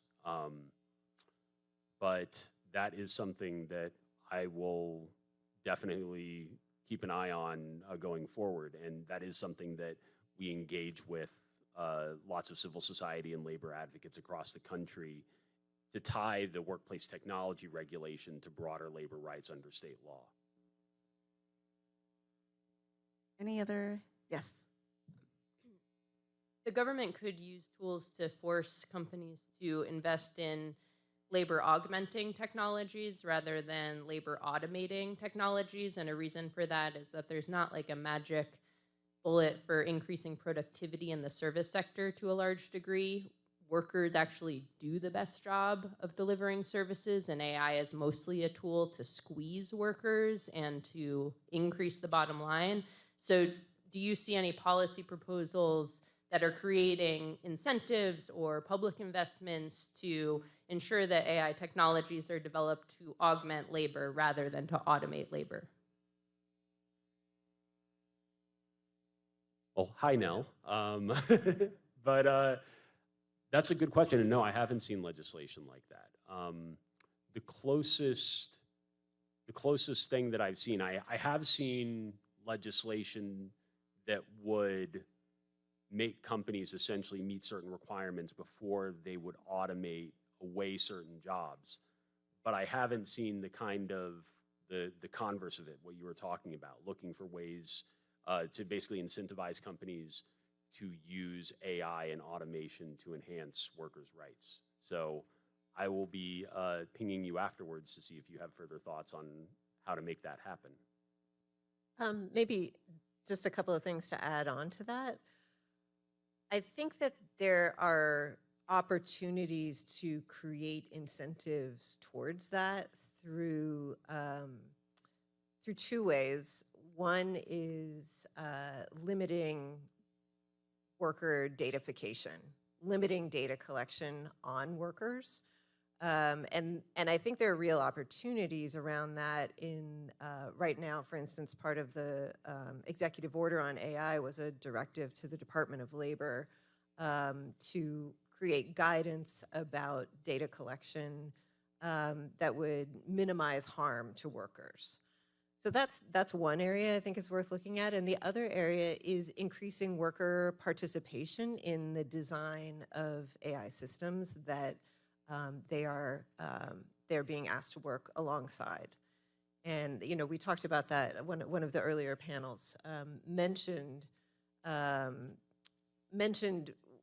workers who were in a position to kind of respond to or give feedback to systems as they were being deployed. And I think there are opportunities to back that up into a much earlier stage of design, so that there is much more worker voice and worker power in the technologies that are actually being put in place. And I would also welcome this idea. The global labor movement, the AFL-CIO, will be participating in this. For the first time ever, we're going to be creating a global standard on platform work, where I think all of these ideas can come together. The International Labor Organization will be bringing together employers, unions, and governments for a standard. As you mentioned, we've done it on gender-based violence, we've done it on domestic work, and we've won. Why this is relevant is because most countries in the world don't have a template for regulation, right? I mean, we've kind of been talking about EU or UK. The world does not have a template for this, and a lot of the world does not have expertise in what would be a pro-worker approach. And so I just wanted to mention one opportunity. As we're talking about all of these ideas, we should be collecting what would be best practices for a global standard that will often be cut and pasted by governments. So that's one. Major employers will be sitting at the table trying to prevent this from being pro-workers. So we're going to have a big job to be pushing back on that. But this is going to be also an organizing tool, as we saw with the domestic worker standard that was created at the International Labor Organization. That helped create the Domestic Worker Bill of Rights throughout the United States. As we saw with gender-based violence, I know my sisters here from Unite Here helped shape that. They were with us over in Geneva. So that's an opportunity for us to collect some of these best practices, these ideas, because we will be going to create this global standard that could have an enormous impact around the world. We are out of time. I want to thank our panelists. Thank you so much for providing your expertise and insight. I really learned a lot, and I know the audience did too.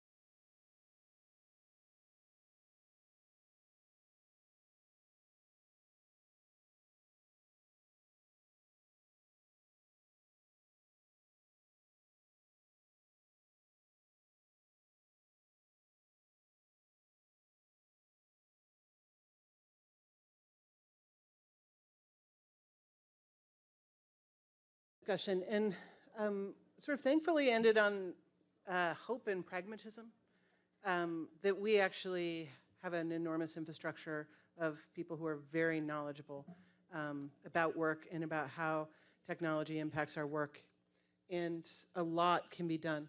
I'll say, I think we have probably an 18-month window to really impact the way that artificial intelligence and machine learning are regulated in the United States. That will put in place a sort of regulatory regime, and that will define sort of how these technologies are working. So as we fight to win this election, we also have to fight to make sure that we're centering workers, really, in the regulatory work around workplace issues, but also broader civil rights and democracy issues. This is our last panel of the day, and I'm going to just go out on a limb and say it's going to be the best panel of the day because it's a panel where we're going to hear from workers. Right? Okay, so I'm going to welcome to the stage my partner in crime, Arohi Pathak, who's the Deputy Director of the AFL-CIO Technology Institute, and also really the mover and shaker behind putting this forum together, the day-to-day grind of making sure it happened. I want to have you all give her a round of applause. There's a great team that's worked on it, but Arohi has been right in the middle of it. We'll also hear from Sarah Elma from SAG-AFTRA, Elena Newman from Unite Here, and third worker not on my bullet-pointed list. Oh, Sandy Redding from the Nurses Association. I really apologize, you were on the second page of my list at page break. So I want to welcome you to the stage. I'm really excited to hear your stories and how you're leading in the workplace, and how you're going to help us move and shake this movement into a powerful place. Thanks, everyone.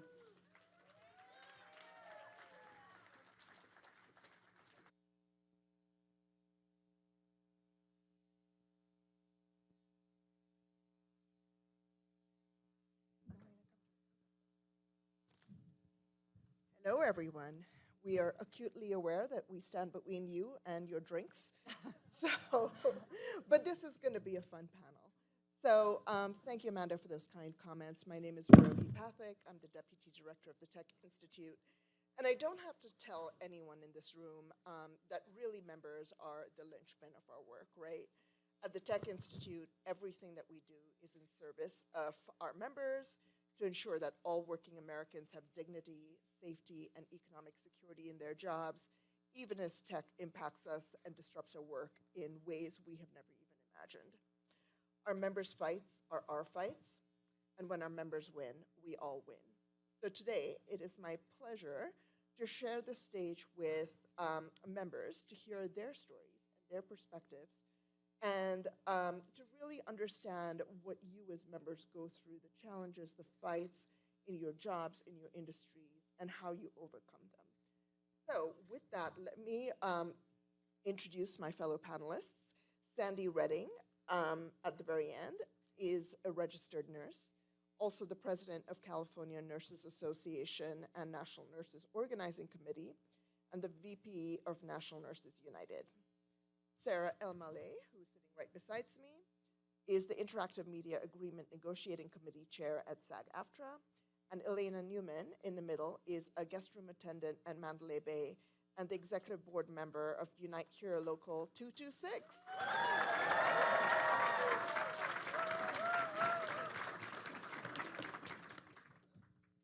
So let's get started. Okay. Elena, I am going to start with you.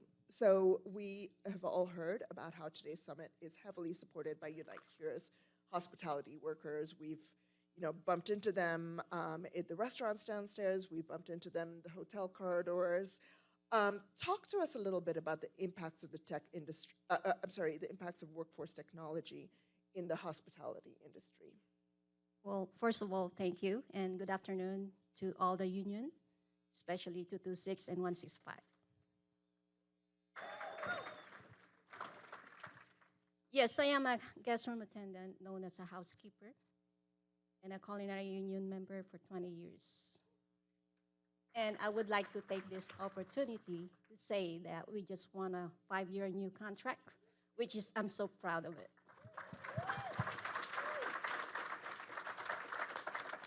So when we were getting ready to go on strike, won the best contract ever, which is we have a huge history wage increase and much better technology rights contract, which is even more job security.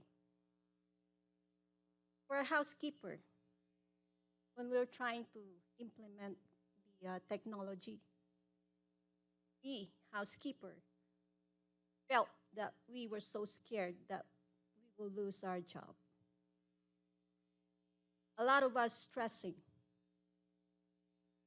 When we go home, we're so tired because the smartphone that the company trying to implement and distributing to all of us guest room attendants. The smartphone tell us what to do next, which room to clean next. And mostly, it's vacant, dirty rooms. Now, as a guest room attendant, if I clean vacant, dirty room every single day, I clean 8 large suite rooms. Every single day you have checkout, meaning your body hurts.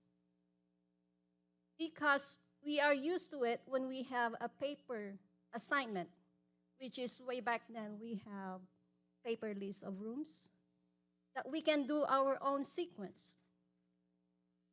We do checkout, and then after that, occupied rooms. We have our own sequence and pace of work. And that way, we will not be so tired all the time. Now, let me tell you what the guest room attendant do. Every morning, we load our cart with amenities, linen, chemicals. And after that, we go out pushing cart to start ready.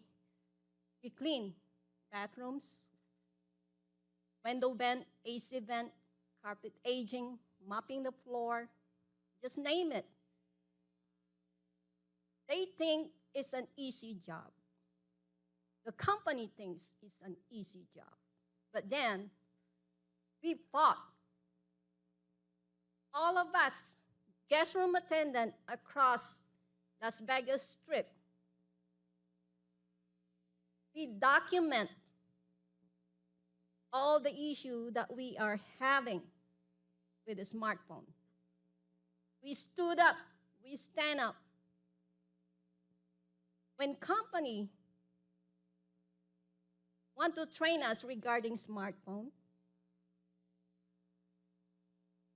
all of us, guest room attendant, are fired up.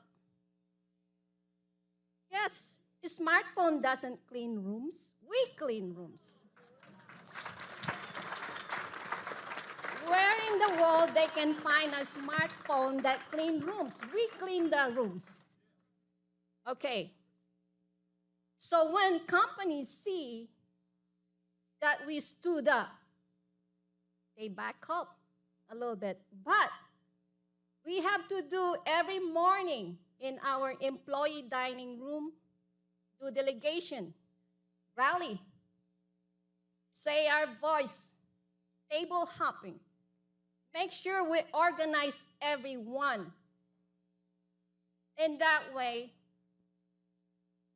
even though they implement the smartphone and we can we can decide which one to do next, we are not so tired when we get home, and then we can take care of our family. But company doesn't think like that. They always think, okay, do this and that. It is a hard fight. I'm so thankful. Thank God we have union. Yes.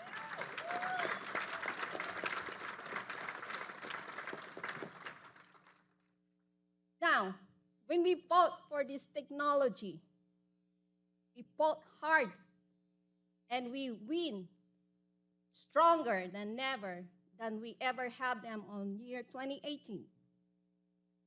Right now, it's a very strong one because we decide which room to clean.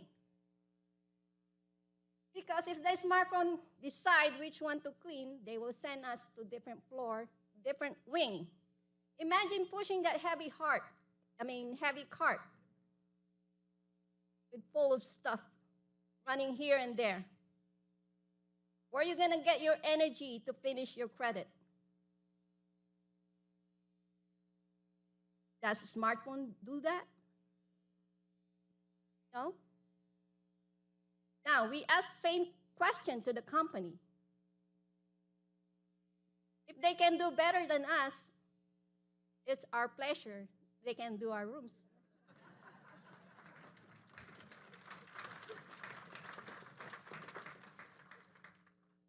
Since we told the company that all the workers are smarter than the smartphone.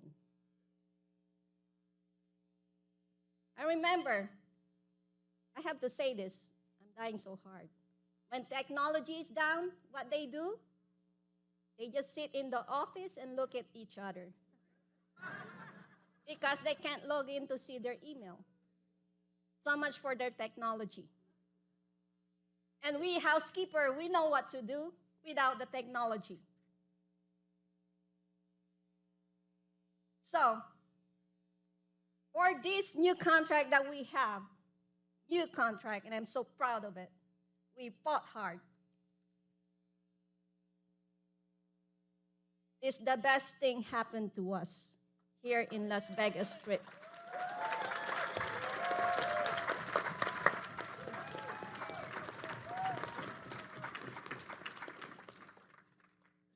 You know, when we are getting all the data to fight with the company, we do leaflets. Imagine coming to the work 6:30, 7 o'clock in the morning, doing leaflets, talking to our coworkers. Make sure we have to fight this technology. If not, it will burn us out.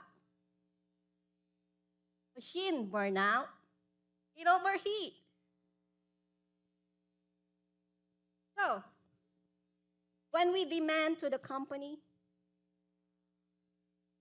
that they should, when the smartphone they implement, we demand that they should do it the way we work on the paperless. So we can do sequence. We can decide which room we can do. And guess what? It takes time, but we won. We won. In fact, we won room reduction, credit reduction.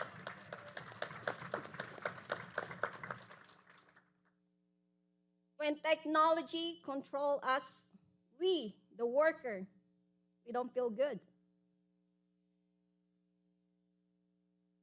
When workers take over,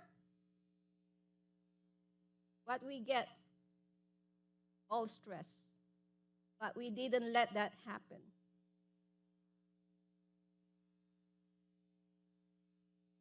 For me, fighting with technology so we won't be burned out, we don't lose our job, so we can get home to our family not so tired. Imagine my feet hurt, my back hurt. All of that issue. I mean, you have no time for your family because all you need to do when you get home, okay, I'm tired, right? But then, workers are very smart. That's all I can say. And we turn that into power. A power of union. Thank you. Did I answer your question? Maybe it's a long answer. Elena, thank you so much for your heartfelt words, your powerful testimony. The reason we're all here today is to join you in that fight. And thank you for your leadership and for showing us that we never give up. Thank you with all the support, and we're so proud of it. Thank you.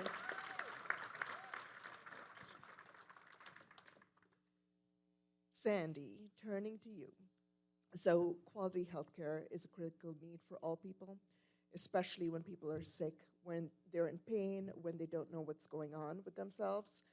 And we've heard so much about how technology is impacting the healthcare industry, but I'd like to hear from your words, or I'd like to hear from your perspective, I should say, or in your own words, what are some of the challenges that you and your peers have been facing around technology in the healthcare workspace?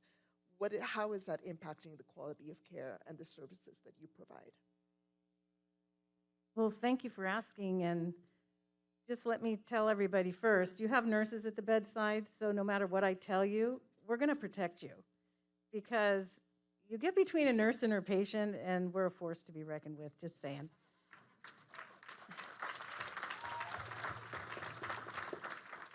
So I've been a nurse for 39 years. I work in the operating room and have worked multiple other floors as well, or a couple other floors.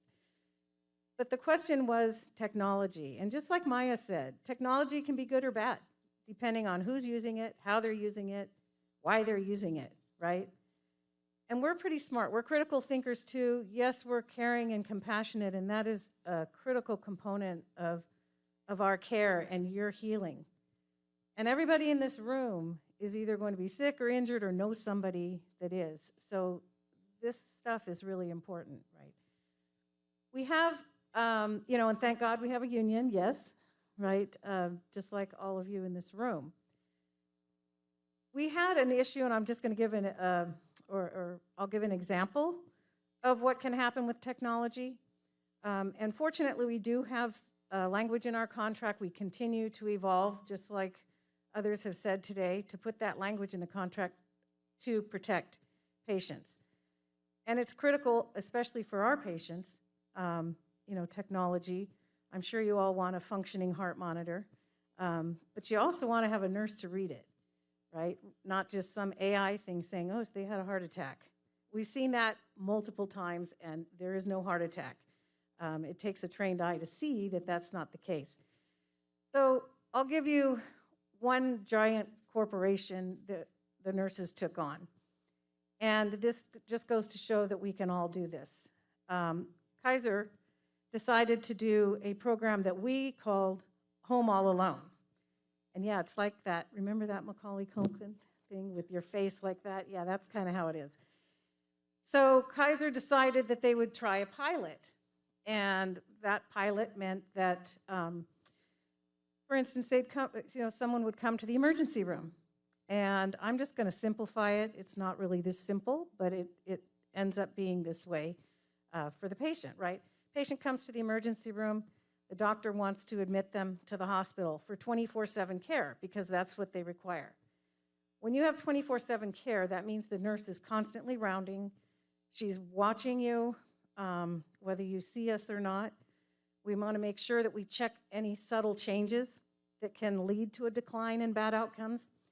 And we take note of those and try to prevent bad things from happening. And if something bad does happen, we call a code blue or we call a rapid response. Those things are where we have immediate personnel coming to assist, right, and to rectify the situation.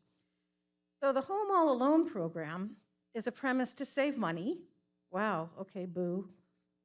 Yeah, okay, thanks. All right, just checking to see if you're awake out there. Thought I might have to do a little intervention.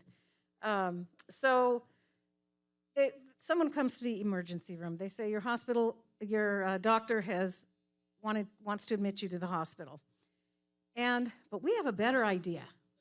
We're going to train your family and we're going to send you home. And don't worry about those blue lips that you have because we'll send home a tank of oxygen with you, right?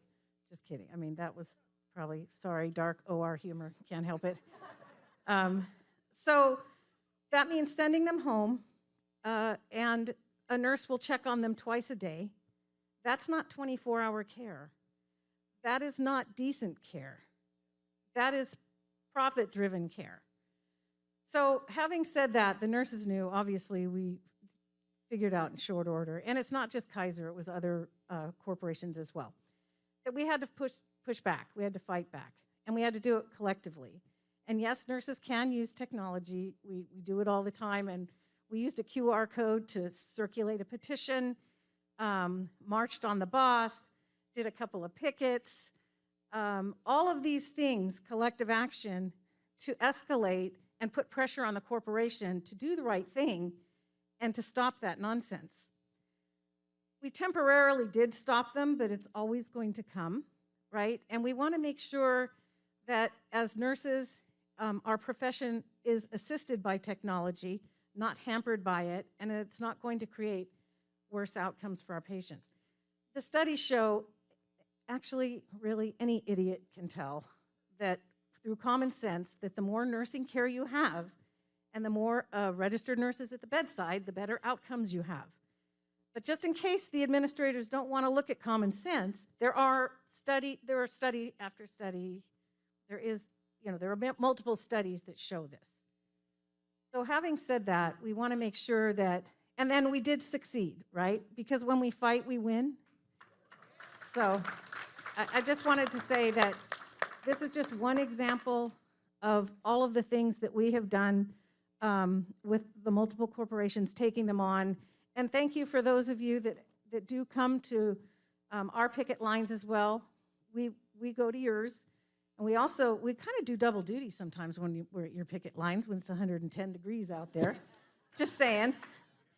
But we're happy to do it, because if you take on one of us, you take on all of us. You take on one of us, you take on all of us.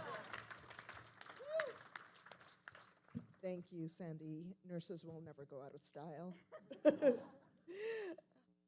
Sarah, we've heard a lot about SAG-AFTRA's fights and wins today. Tell us a little bit from your perspective as a member what this meant for you, what this meant for your colleagues, what this meant for others whose livelihoods depend on the work that we put in and not on corporate profits, and not on maximizing corporate profits, I should say. So talk a little bit about what the SAG-AFTRA strikes have meant for you, and how you feel about, you know, the fight that, I'm losing my train of thought here. Tell us a little bit about the fights that SAG-AFTRA has had over this past year and what that means for you. Well, I should probably be specific in that as chair of the Interactive Media Agreement Negotiating Committee, we have a strike authorization out currently right now, but SAG-AFTRA does bargain contract by contract, depending on the medium, right? So we had, this incredible precedent set by the successful strike on TV theatrical, but we still have our own fight in this contract, and it's kind of all I can see at the moment. But the consistency is around this need, and I think what excites me is that it's, while there are particularities not only in this contract or just in this type of work performance, but I think in our space, there's a universal need for transparency that provides a basis for informed consent and proper compensation. Like, those themes are so universal, and then there's just the nitty-gritty conversations of how that applies in your particular workspace, in your particular contract, in your particular medium. So I think that having that sense of consistency and solidarity across the union around those principles has been really galvanizing, has been really helpful. And then my particular fight is around what does that look like in the game space, where technology isn't so much a hindrance or an injection, but it's like fish in water. I mean, this is a product that's made of technology. My work as a performer, the qualities of my voice, the features of my face, the expression of my movement, all of that is immediately digested and translated into data that technology then models, simulates, creates this consumer, or this object that you consume, this entertainment that you enjoy.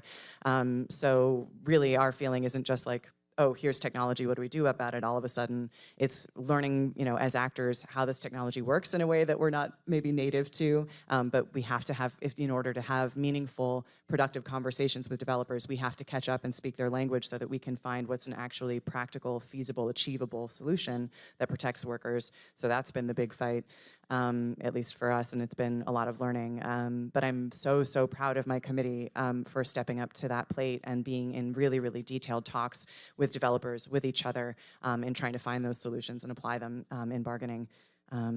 So yeah, I guess hopefully that approach is answering your question. It does, thank you. And I think it's a great place to end. We heard about some of the challenges. We heard about how you particularly have been fighting the Kaiser nurses have been fighting to build solutions, to build partnerships with employers. And goes back to say that, we're not against technology. We know when technology is really useful, like the heart monitor, like, the work that you are doing is based on technology. It's a matter of ensuring that all workers have the dignity and the recognition that they are people first and their jobs support them. It supports our economy, and it really keeps this country being the greatest country that it actually is. And so I just wanted to thank you all for sharing your perspective, for sharing your thoughts and your stories today. I also want to say that we honor you, your leadership, and the leadership of all of you in the room, particularly our members, in lifting votes for all people in all industries, not only your own. And so thank you for being here, and thank you for sharing all of this. And we will wrap up the day and maybe have a little celebration with some drinks and some appetizers.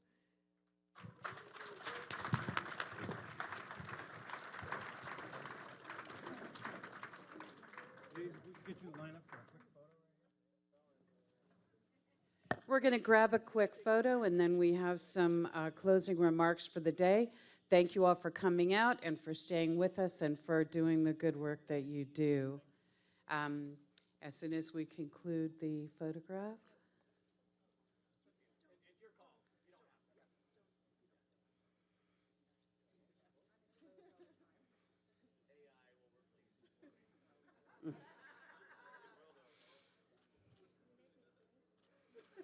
AI jokes were funny this morning. Not so much now, right? Not so much. All right. Thank you, everyone. Thank you to our panelists and speakers and moderators and everybody who made today so amazing. It is my pleasure to introduce, with closing remarks, Duncan Crabtree Ireland.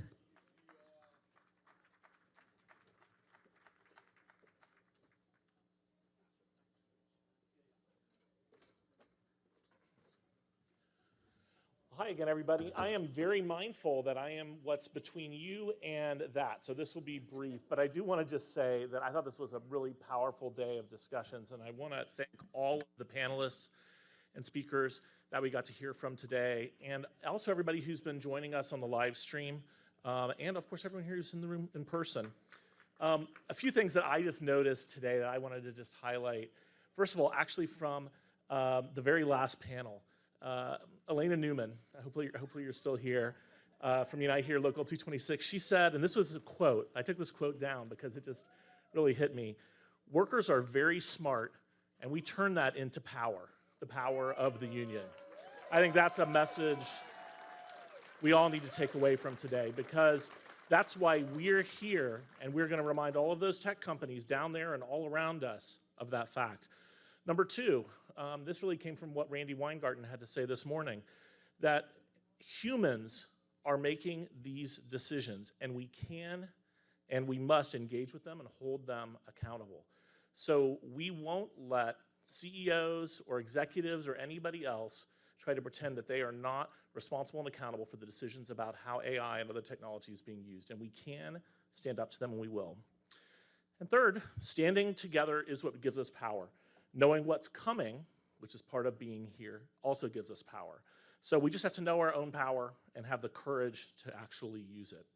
I would like to send a special message to those who are watching online. Even if you weren't able to be here with us today in person, you can support working Americans by remaining engaged on the topics we discussed today.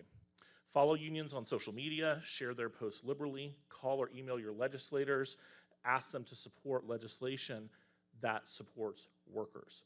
Make a point to learn about the issues and amplify truthful information online. As we saw during the actors and writers strikes, the companies spare no expense in hiring crisis PR firms, and often concerned citizens on social media are the most powerful line of defense against the spread of misinformation.